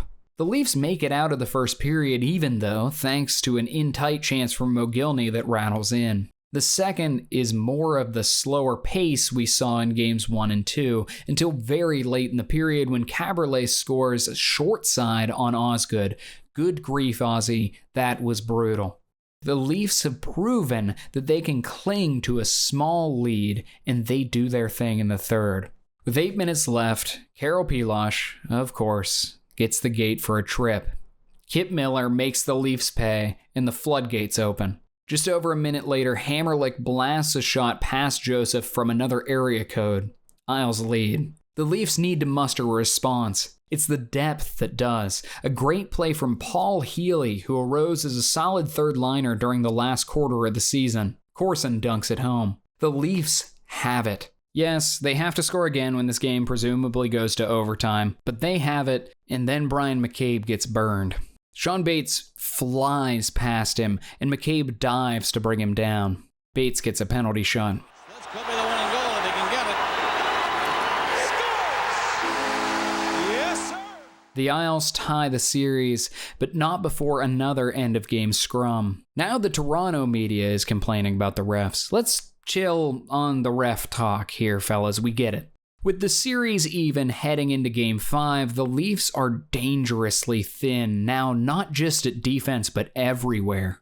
Ahead of the game in Toronto, Yuskevich doesn't seem to be returning anytime soon. Renberg is still out on the wing, and it's been discovered that he will be out the rest of the playoffs with a fractured pelvis, which dated back to March. And crucially, Sundin's injury has come to light. A puck broke his wrist back in Game 1. He's done for the playoffs. This leaves a beaten-up Robert Reichel as the team's 1C for the rest of the run, which, given the Leafs' health, may likely only be 2 more games. The guy can play, though, and seems to be back close enough to full power after missing Game 1 and most of Game 2. The Leafs desperately need him. Quinn writes up his lineup card, complete with his scratches. Number 4, Corey Cross. Number 13, Matt Sundin. Number 30, Tom Barrasso. And number 21, Michael Renberg. Corson's line with Domi and Healy starts for the Leafs. 17 seconds in, Toronto ices the puck, and suddenly, thanks to Isles coach Peter Laviolette, all eyes turn to the man on the Leafs bench. Number 21, Robert Reichel. Quinn, when putting together his lineup card, wrote the wrong number beside Michael Renberg's name, accidentally scratching his most important centerman. As the refs explain the situation to the Leafs coach, you can see Jonas Höglund react in real time, first confused, then burying his face in his hands, then rolling his eyes to the heavens. Reichel is shown to the locker room. The Leafs will not only be short players due to injury, they will be down to 17 skaters, again, for the rest of Game 5. The 3 men down the middle for Toronto, Corson, who will stay in his matchup role, and the sudden top sixers, Alan McCauley and Travis Green. But don't worry, guys, Carol Pilosh is here to put the Leafs on the kill less than 2 minutes in. The Leafs kill off the Isles' early opportunity and turn to their most likely unlikely goal scorer, Gary Volk. A worm burner right under a stickless Osgood. Can the Leafs just grip this lead with an iron fist, go into a shell? No. They build momentum off an Eric Cairns penalty, and thanks to a forecheck from Brian McCabe, Roberts finds a driving Höglund to make it 2-0 Leafs. The ACC is roaring. Leafs center and score! While both teams parade to the box during the middle portion of the period, it's a hit late in the frame that starts to turn the tide. Roberts absolutely, unequivocally boards Kenny Jonsson. He comes from a mile away to hit the Islander defender square in the numbers. Roberts is given a major, while Jonsson leaves the game, and due to a concussion, the series. Kip Miller gets his team revenge. All of the energy is sucked out of the Toronto faithful. Despite the lead, it feels like doom is upon us. The Leafs kill the remainder of the major, and right afterward, they lay another nasty hit. Mike Pekka, the Islanders' captain and likely most important player, rounds his net and lobs the puck out of the New York zone. In comes Darcy Tucker to finish his check. Now, normally, a player would just run their shoulder through Pekka's chest. The Isle is admiring his pass. You can finish your check, sure, whatever. But Pekka probably anticipates that and can avoid major contact. So Tucker does it a little differently. He pulls up and swings his hip into Pekka's legs, sending the captain ass over teacups into the air and onto his head. Maybe it's cheap, but I really don't know if it's illegal. I don't know what you would call. Hip checks like this normally happen when a player is skating by the hitter. No one generally leads with their ass to make a big hit on the forecheck, but that's what Tucker did, and Pekka is down. The Toronto fans shower the Selke man with boos as he limps off the ice. Turnabout for the New York fans booing the Canadian anthem back at Nassau. Steve Webb tries to get back at Tucker, but takes a penalty. Former Islander Brian McCabe makes it 3-1 on a power play blast. It doesn't take long before McCabe rips another bullet past Osgood, bringing Garth Snow into the Isles' net. Pre-rookie Trent Hunter gives the Isles some life in the fallout of Osgood's exit, but the wounded animal Leafs keep up the fight with a Tucker goal making it 5-2. Mike Keenan is here, whining about Larry Brooks, likely up to no good. Webb continues to hurt his team by trying to hurt Leafs. thumping McCabe in the same way Roberts hit Janssen. McCabe is unscathed and Hoagland scores on the subsequent Toronto power play. The game is now so over that the Hockey Night in Canada crew switches to a different broadcast, missing an Adrian Aucoin goal, but it doesn't matter. 6-3 Leafs. The Islanders brass, as you might expect, hated the hit on Janssen, which, me too. Laviolette wants Roberts suspended, though Milbury remains in a fine-induced silence. That kid put himself in that position, says Quinn. Oh, come on, man, just say nothing. Milbury changed the series with his bitching before, said Quinn. He probably got a win because of it. All right. I mean, that was funny. You're batting .500 on the day, Pat. This series is rapidly spiraling out of control. Despite many advocates wanting otherwise, Roberts and Tucker both avoid suspension, and the Leafs head to the vitriolic Nassau Coliseum with the chance to end the Islanders' magical season. The Isles make some lineup changes with Pekka and Janssen out. In their place, Jim Cummins and Sugar Ray Schultz. Two true goons. Milbury's doing the thing again. Back during his time coaching in Boston, when his star Cam Neely got hurt by Ulf Samuelsson in the playoffs, he brought in a bunch of goons to retaliate and basically threw the series. I'd assume he encouraged Laviolette to do the same. Cummins puts his team down a man early in the first by going after Roberts, but it's a hook from Gary Volk that results in Game 6's first goal. Zerkowski on a rebound chance. Yashin scores with 4 aside to make it 2-0 following coincidental minors for Domi and Cairns. The Leafs respond with a goal from truly their least likely option as Wade Belak puts one in after joining the rush. A dirty hit from Zerkowski of all people, thumping Pilosh long after the play was whistled dead for icing, puts New York down a man, and again it's the deadly pair of Hoagland and Alan McCauley making them pay. Tie game. Early in the second, McCabe gets nailed by the officials for his famous can opener move, leading to another power play goal from Aucoin. Goals from Miller and Zerkowski in the third build a fairly insurmountable Islander lead despite another tally from the McCauley, Hoagland, and Roberts unit. Well, they know they're losing this game, so the Leafs are out for blood. To be fair, they don't start it here. Bates lays a heavy hit on Corson. Corson cuffs him in the back of the head. Tucker then locks up with Bates, while the gargantuan Eric Cairns comes to fight Corson. Tucker v. Bates goes to a judge's decision, while Cairns blasts Corson, including an attempted helmeted headbutt to Corson's unhelmed head. While the latter pair is excused from the rest of the game, Tucker is inexplicably put in the penalty box, where he is harassed by everyone's worst fear, drunk guys from Long Island. With the glass bowing under the pressure of the fans, Tucker sprays them with water in a pretty unpopular move. He pantomimes doing it a couple more times before he too is sent to the dressing room. McCabe can opens Yashin and rips his helmet off, which somehow doesn't start a fight, but Cummins and Domi standing next to each other does, where tie earns the Leafs their only win on the night. We will go to Game 7. Oh wait, Shane Corson's suspended? For what? Kicking Cairns? Is that what you're talking about?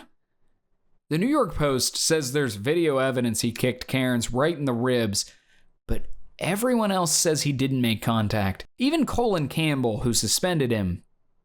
Is this a clear kick? It was anatomically impossible for Corson to kick Cairns where he was, Quinn said. Corson brought his knee up, but there was no kick. Maybe I'm looking at the wrong clip, but I just don't see it.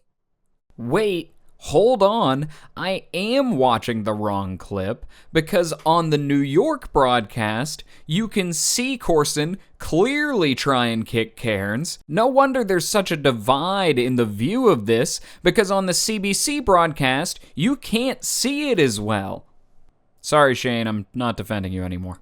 That Islanders series, we touched on it earlier. It completely flies off the rails. What made it completely fly off the rails? Because is it just the unlikable force versus the annoying object? Like, both teams are complaining about the officiating the whole time. Steve Webb's running around trying to hurt people. Shane Corson tries to kick Eric Cairns. Pat Quinn denies that he tries to kick Eric Cairns. Cairns' helmet was falling off, and Shane Corson tried to catch it with his foot and give it back to him. It was definitely. Rosie DiMano of The Star calls Campbell the Ayatollah of NHL discipline, which is very funny, but she ultimately comes down on the side of both of these teams are villainous and really have no room to talk about officiating or suspensions. One thing is for sure, she's happy the game is back in the ACC for Game 7. By comparison, Nassau Coliseum boasts irrefutably the most odious hometown boosters in the NHL, a wretched collection of louts and boors who are, as well, so lexicon challenged that they can do little better than hurl sucking profanities and rhyming vulgar variations thereof. Don McLean, the AHL scoring leader and not the American Pie guy, will slot in for Corson on the fourth line with rookie Alexei Ponikarovsky and Healy. The Leafs are thin to the point McCauley is donning a third A with Roberts and McCabe. The new fourth line is not going to see the ice much. Two teams that hate each other, that are both beaten to absolute shit, will play one last game. The fourth line's lack of ice time is decided very early when Healy takes a stupid penalty, running after Hammerlick to hit him way late. Yashin, unfettered in Corson's absence, buries the game's first goal. Maybe it's pure hate that keeps them going, but the Leafs keep their fire. Domi makes the play of his life and gets the puck to Gary Roberts, who hurtles to the net and through Osgood for the Leafs' tying goal. Osgood is hurting, but he stays in. Roberts is playing like a man possessed, burying Mark Parrish soon after his goal and running over Hammerlick before the period's end. During the intermission, Don Cherry asks why they signed McGillney, Reichel, and Renberg instead of bringing back Doug Gilmour. Oh, brother. He lives here. He told me he'd cut off his arm to come here. No. We don't want Dougie. We're going to get McGillney. Is he playing tonight? You see, one good chance. Yeah. McGillney, $4.2 million. Then they go get Reichel, and then they go get Redbeard. Here's a reason.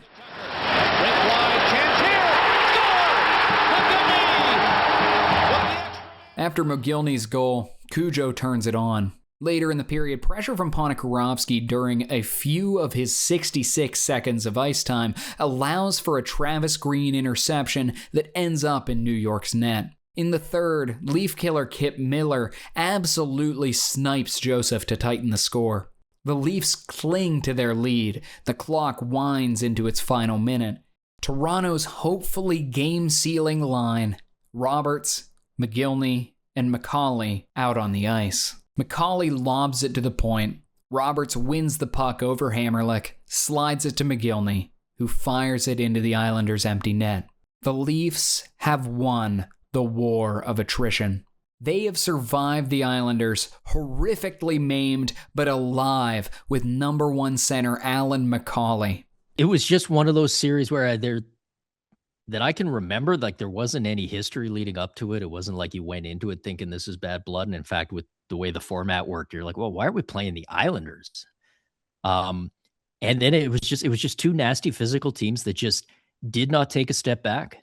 In any nasty series, there's always that moment where you kind of feel like, all right, this is the part where both teams got to look at each other and go, okay, we got to cool it just a bit here. We got to play some hockey at some point.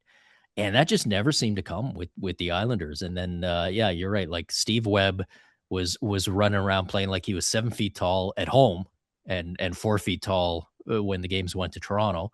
You had the controversies, the penalty shot in New York, and then Game 5 was the real nasty one. That's the one where Darcy Tucker takes out Michael Pekka with the low hit, which we would still argue about to this day. I mean, under today's rule, it's a dirty hit, no questions asked, 5 games and a suspension.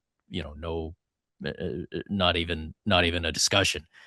Back then, that wasn't an illegal hit.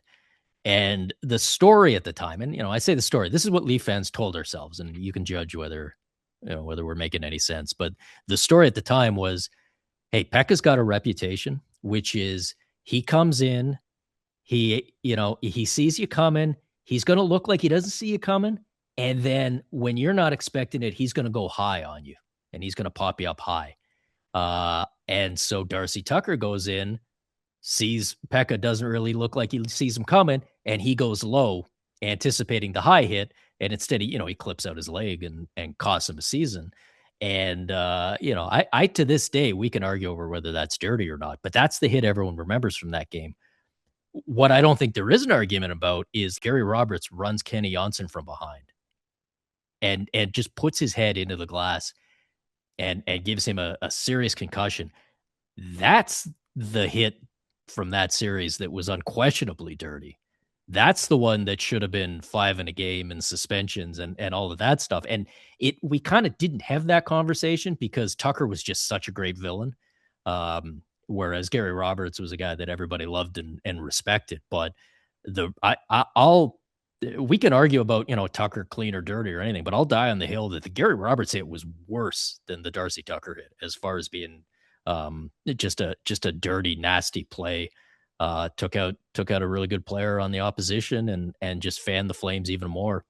And it was nasty. And then obviously you get fight night in Game 6 in New York where everything goes even further off the rails. I don't know. I don't look back on it as there being any point where I was like, this is where somebody needed to step in and snuff it out.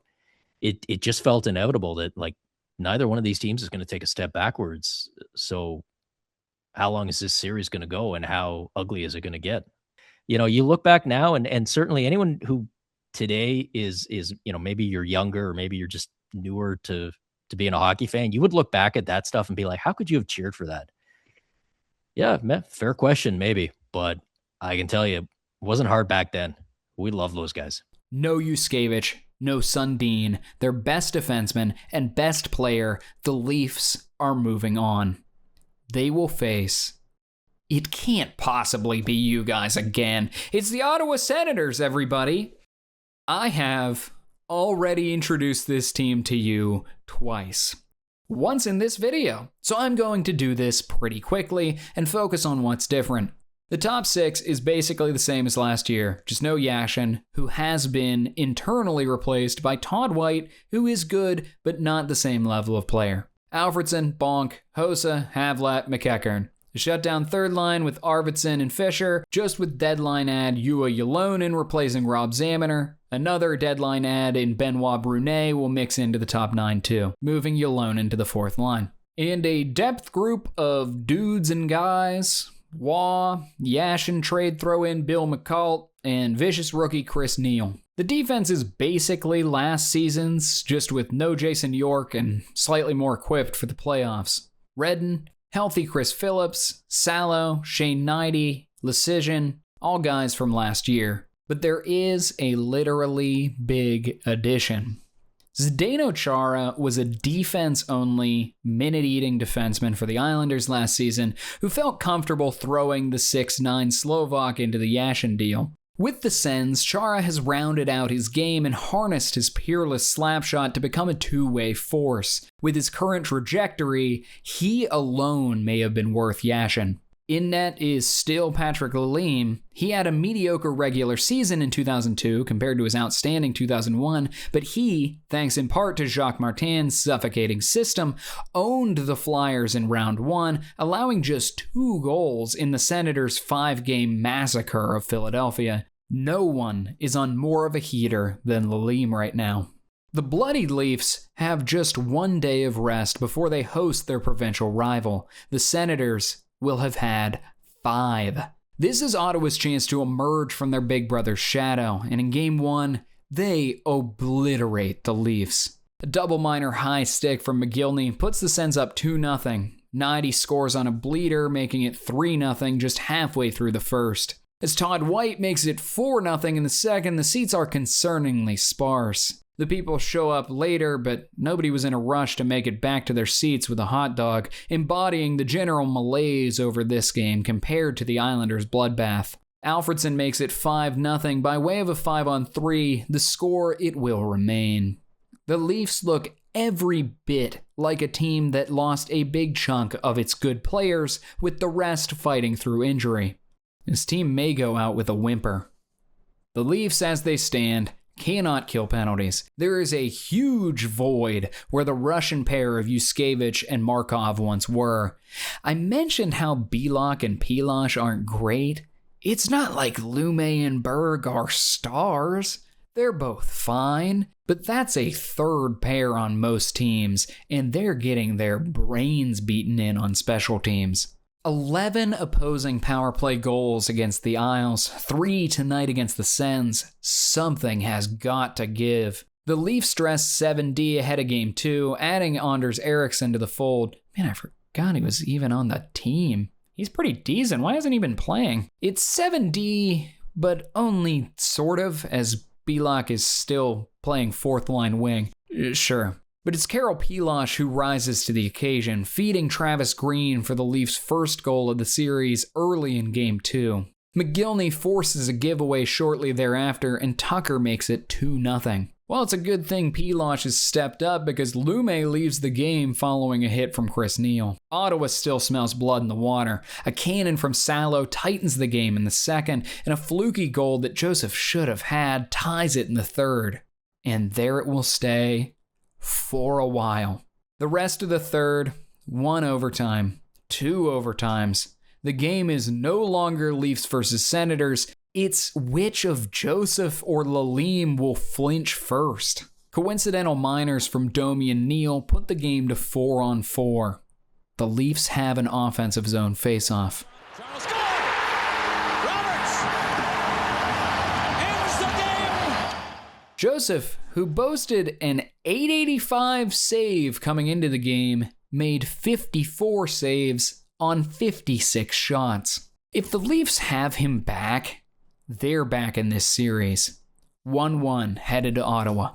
The Leafs go 7-ish sorta defenseman again, though they scratch Anders Eriksson despite his 33 minutes of ice time in Game 2, leaving in Belak and his 5 on the wing. Lume is somehow healthy enough to go, and Karel Pilosh, who played a whopping 44 minutes in Game 2, has earned staying in. Berg makes 6th, and the 7th, again sorta kinda, is the returning and greatly needed Corey Cross. He's not the only return, as Michael Renberg, complete with his fractured pelvis, is returning for Game 3. Thanks to the shelling, defensive, counterattacking style employed by Ottawa, it takes until the midpoint of Game 3 for its first goal, a tip from Magnus Arvidsson. A few minutes later, Berg boards Todd White and is tossed from the game. It's not a good hit, but 5 in a game seems pretty extreme for 2002.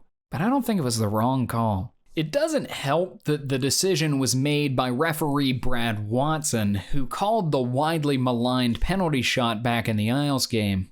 The Leafs may hate him, but I think he's been right both times. Despite 5 shorthanded minutes for Toronto, 1-0 remains until the third when Arvidsson scores on a perfect shot. Another more controversial goal comes with just over 3 minutes remaining as Alfredsson beats Joseph while Benoit Brunet is shoved into the net by Reichel. Cujo and the Leafs want goalie interference called. Brad Watson doesn't do it. Darcy Tucker holds up a towel on his stick to protest the lack of a call, but it looks more like a white flag. The Leafs rally to make it a 3-2 final, but the Alfredsson goal proves to be the difference maker. But in the Star the next day, Damian Cox hits it right on the head. Like it or not, ref was right. I don't know if the Leafs can pierce through the Senators without Sundin. Renberg is back out, by the way. That shouldn't be all that surprising. He does have a fractured pelvis. McGillney emphasizes that the team should probably focus more on playing hockey than complaining about and to the officials. McGillney even took down Tucker's white flag. From the Star, "This doesn't happen overnight," McGillney said. "The whole year we were screaming and yelling at the referees and calling them different names, and there's no reason for that. If I keep calling you names, how are you going to respond? You can't just keep calling me bad names constantly and then think, yeah, I'll give this team a break. It doesn't work that way." The Leafs aren't playing the Islanders anymore. They aren't matched up against a squad that can and will out-complain them. They need to focus on hockey. The first period of Game 4 is pretty typical snoozing dead puck fare, but in the second, Darcy Tucker's hit puts the Leafs in trouble and the penalty kill struggles continue. The Leafs turn to their number 1 center for an answer. Pilash back up. Into the zone. Knocked down Roberts. Stop. Score. McCabe got the rebound. What an entry lob from Pilosh, who has really come into his own in this series. He's the only Leaf that looks spry and rejuvenated after 3 weeks of playing every other day, stepping up once again in Lume's stead as the Finn is out with a concussion. The Sens give the Leafs another opening a few minutes later. Chara has been tasked with beating up on Gary Roberts, who is hanging on by a thread. A cross-check far from the play from the former on the ladder puts the Leafs up a man. No dice. A B-lock penalty a few minutes later is followed by Brian McCabe failing to take Alex McGillney's advice. It's a spectacularly stupid sequence from the Leafs defender, who in part pushes Marian Hossa into Joseph. Now, did Hossa try not to bump Cujo? Of course not, but come on! Hossa's contact with the goalie causes McCabe to flip out on the official to the tune of an unsportsmanlike conduct penalty. I'll let you read Brian's lips as he heads to the box. Alexander McGillney, vindicated, but I would assume pretty pissed. The much maligned Leafs PK holds strong thanks to Joseph and some key shot blocks. I don't know if the refs have a meeting following the 5-on-3, but the Leafs are now allowed to get away with murder. The Sens are not. After an ineffective showing from the starting power play forward unit of Reichel, Corson, and Green, the Leafs' most productive power play trio hits the ice late in a Chris Neil minor. It's McCauley again. It's the first power play goal for the team in the playoffs, says Bob Cole. That's a power play goal. The Leafs' first power play goal of the playoffs. It's not, but it kind of feels like it, so toss that fictitious monkey off your back, boys. You're cooking now. The Leafs mitigate actual shots on target from the Sens, blocking a ton throughout the rest of the game, in the face of a third-period Ottawa surge. With just under 30 seconds left, the Sens scramble in front of the net. The horn sounds. I don't know what the light operator behind the net saw, but the puck was never really all that close to crossing the line. No goal. The Leafs hold on. Tie series once again. But it isn't without a price for Toronto. While huge amounts of praise are foisted onto Alan McCauley's performance in these playoffs, the other shock emergence will be out as Carol Pilosh chipped a bone in his thumb when blocking a shot. He's likely done for the playoffs. With Anders Eriksson having already been in the lineup for Game 4, and Quinn being apprehensive to put Belloc back on the blue line, the Leafs turn to 27-year-old Quad A defenseman Nathan Dempsey. It's a postage stamp from Redden that opens the scoring in Game 5, leaving the Leafs chasing once again.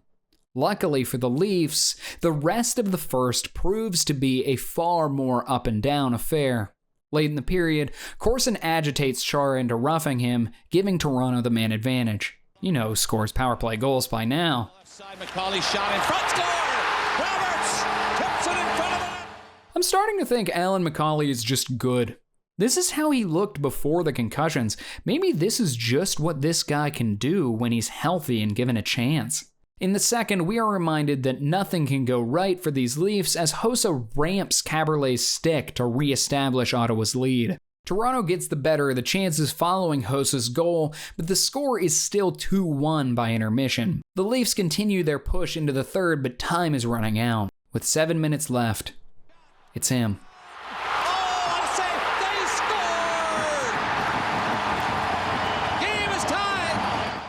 Flags and jubilant fans block the camera as the Leafs now seem bound to take the lead before the end of regulation. Ottawa responds well, but it still feels like the Leafs' game to lose.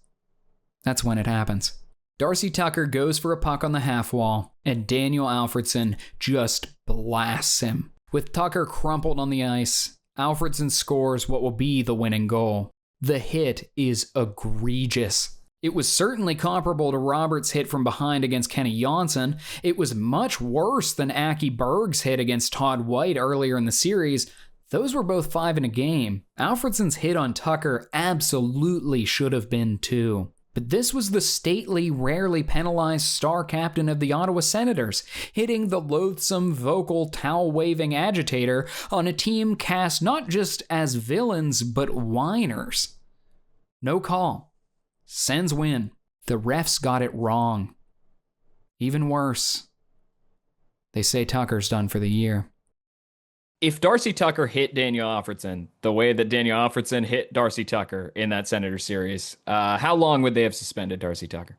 Well, I would have been out for the series at least, and the whistle would have blown. He definitely wouldn't have scored the goal. But we also wouldn't have got, we would have got Jacques Martin's post-game press conference, which would have been like watching paint dry, instead of the Pat Quinn post-game press conference where I can't remember his exact quote, but he said something like, I'm filled with like furious anger or something. Like, I mean, he absolutely was. Geez, that was the other great thing about Quinn. He could talk. Oh, he was so good in those, especially in the Battle of Ontario, because he'd like get the names wrong on purpose just to mess with, that old wrestling gimmick where he'd refer to, somebody on the Senators as well, that player on the Senators. And he was doing that with Steve Webb with the Islanders too. He's like, that kid Webb or whatever his name is. Pretend he doesn't know their names. Call Alfredson, Arvidsson, or back and forth. It was fantastic. You thought the Leafs liked to complain before. Just wait. Now they have a valid reason. Paul Hunter of the Star captures some good quotes from various Leafs after the game. "We're pissed off because that's a joke," said Travis Green. "Everyone is afraid to say anything because the media says we're whining all the time. But we've played a pretty clean series up to this point. If that's Alfredson getting hit by Darcy Tucker, they're screaming bloody murder and there are suspensions handed out. That's all I know. It's a joke." "Immediately, you'd like to go out and break somebody's leg," said the normally reserved Alan McCauley. "But that's not going to do any good, so we have to go out and try to win Game 6 in Ottawa. That's the best thing we can do for Darcy and for ourselves. Our team is really fired up right now. We want to go out and get some revenge for Darcy," said Ty Domi. "There's no sense griping about it now. We can't do anything about it." He added, "We've just got to prepare for the next one. That's a bad break. I'm still in shock nothing was called." Oh, they're pissed. They aren't whining anymore. They're yelling. They're going to beat this Sens team or die trying. McGillney, almost certainly the chillest Leaf and unfortunately also the coldest in terms of production, has a different sentiment the day before Game 6. His quote to Ken Campbell, "I've just got a feeling something good will happen."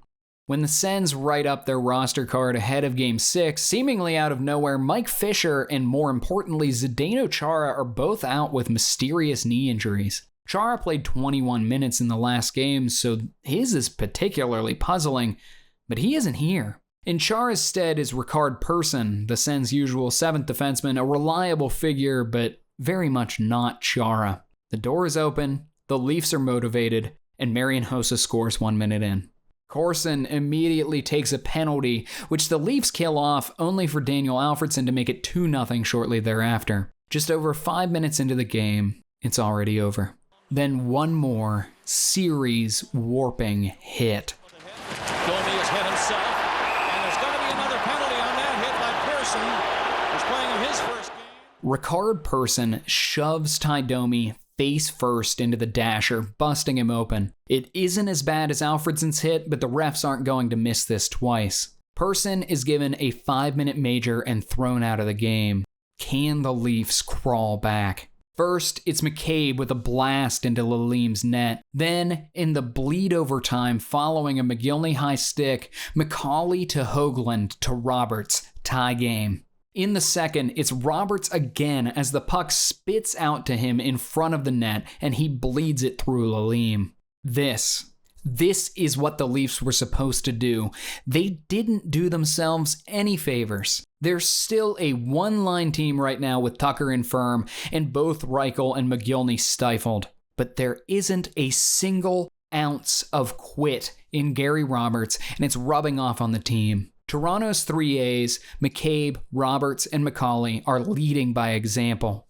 So of course, Ottawa scores the most back-breaking goal humanly possible. Todd White splits the D, specifically the good pair of Caberlet and McCabe, and nets the goal of his life to knot the game in the second. Just a crusher. But sometimes, special players, even when they're on a cold streak, have the ability to come up huge. Alex McGillney does just that. All Ottawa can muster is another preemptive goal horn as the Leafs hold on to steal Game 6 and send the series back to Toronto. Something good did happen, Alex. The first period of Game 7 is mostly a feeling out period, as if these teams needed to feel each other out in the 7th game of their 3rd annual meeting. There is one Leaf who is enjoying Chara's absence more than any other, and he strikes in the 2nd. In there again for McGillney, centered and score! Off Sammy Salo, Leafs lead. Early in the 3rd, the Leafs skaters say, "Get behind us, Cujo." Corson can barely move. McCabe is hobbled. The Leafs hold to their lead. Even Joseph takes a hit to make a play. McGillney does it again. The Senators are crumbling. McCabe finishes the job, assisted by the other 2 alternates. If there ever was a goal symbolic of the series, it was this one. Toronto, half dead, have ground their way past the Senators and back to the conference finals. This team can beat anyone. They will face the Carolina Hurricanes. Everybody's coming back suddenly, and now you've got Carolina in the conference final. Carolina from the Southeast Division, from that crappy division. We can do this. You know, Detroit's waiting in the Stanley Cup final. Are we going to actually do this? We're going to go old school Norris Division in the Stanley Cup final? These 2 teams have essentially no history. I'm certain the league was thrilled that the Canes beat the Montreal Canadiens to spoil a potential Leafs-Habs matchup. Toronto and Carolina don't really even trade in the same circles, aside from the Barrasso move from earlier this year, so not many of these guys are familiar. The Canes were the 2nd worst team in the playoffs by points. They don't have a bad roster though, especially up front. The BBC line, yes, like the Broadcasting Corporation, of series regular and two-way terror Rod Brindamore, breakout 20-goal scorer Bates Battaglia, and molten hot rookie power forward Eric Cole, fresh off 4 goals and 7 assists against Montreal last round. Ron Francis, still an absolute top-tier center in year 21 of his career, racked up 27 goals and 77 points in the regular season. In a few weeks, he'll get both Hart and Selke votes and win the Lady Byng and King Clancy. On his wings, 2 former Whalers, routine 20-goal man Sammy Kapanen, and the big hoss goal scorer Jeff O'Neill.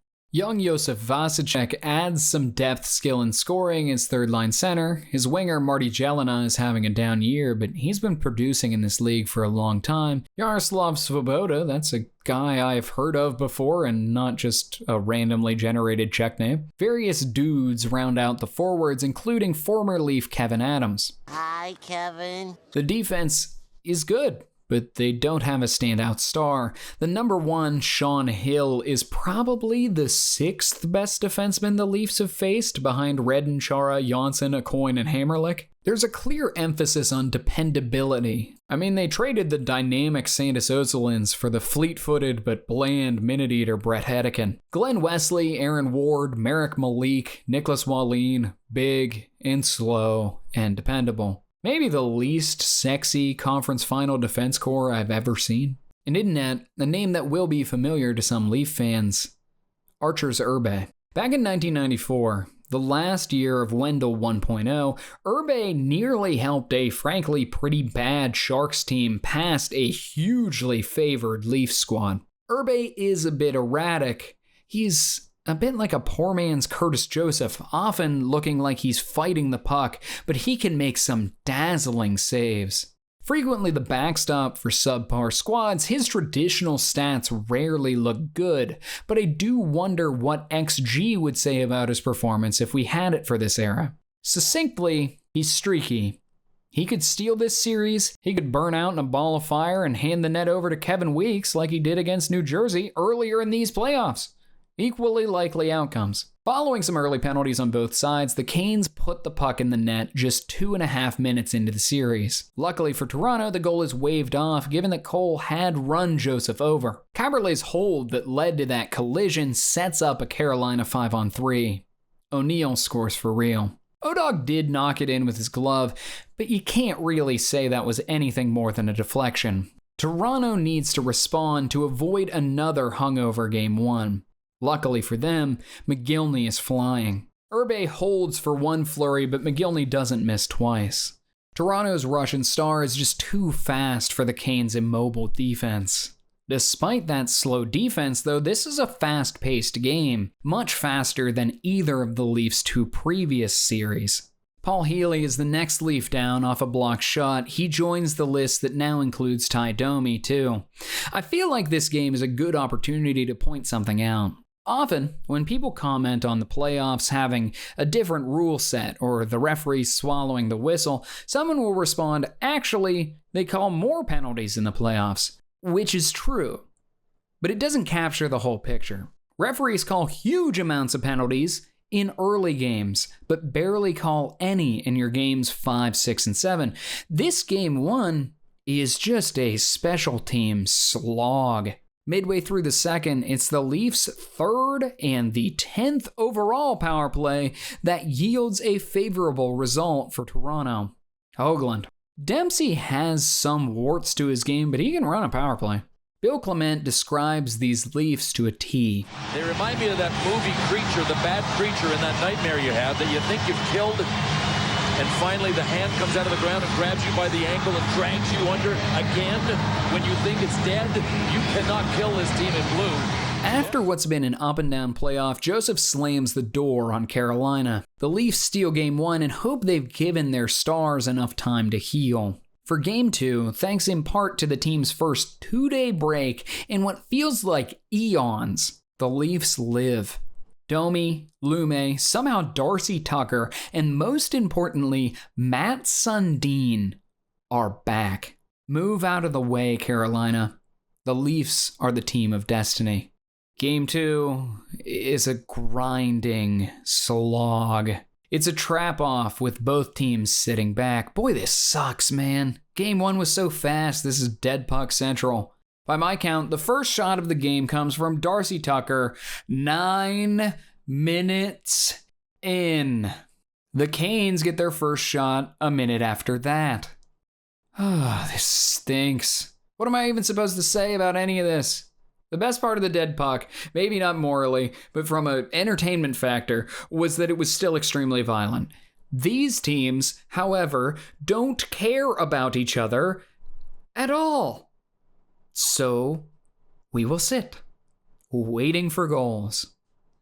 Wake me up when something happens.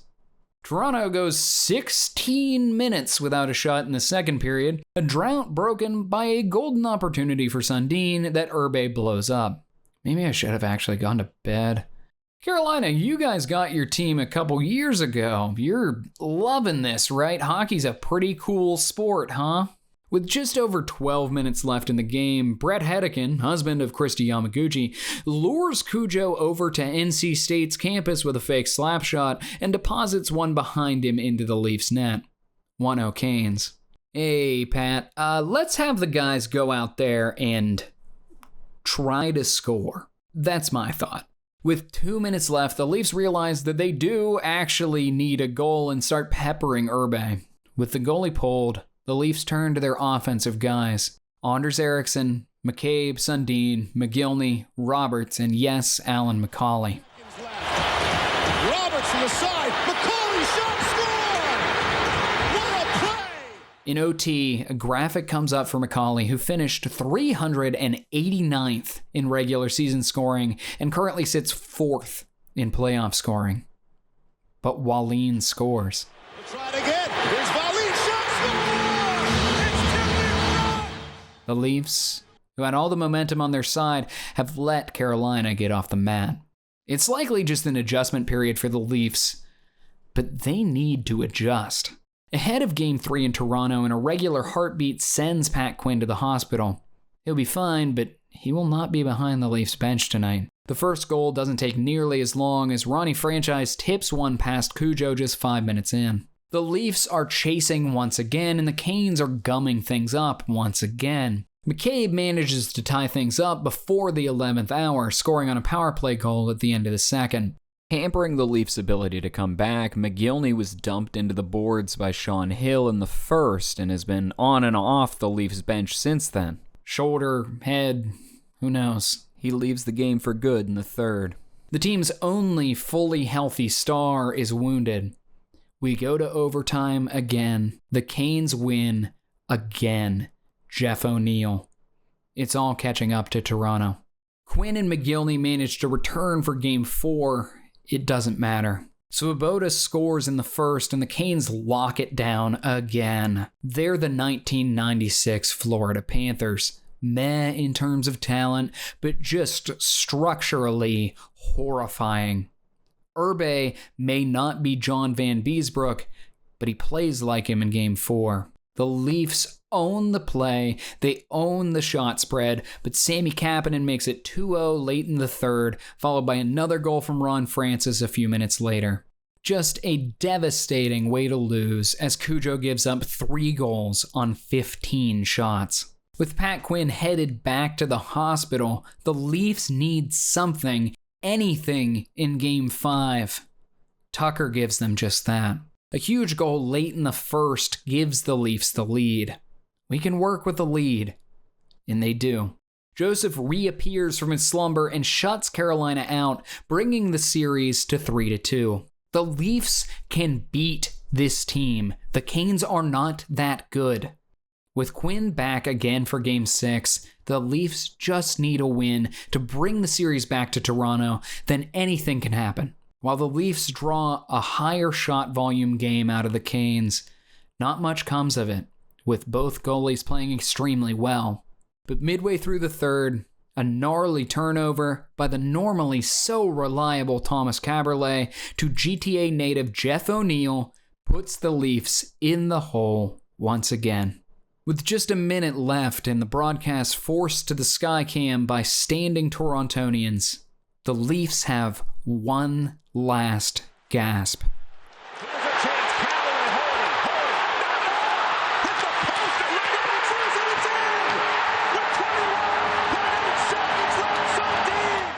Since his return, Matt Sundin has had a point on every single Toronto goal. The Leafs will not die. In OT, McGillney, the man the Leafs have turned to routinely in do-or-die situations in this postseason, who is clearly not 100%, passes the puck to no one.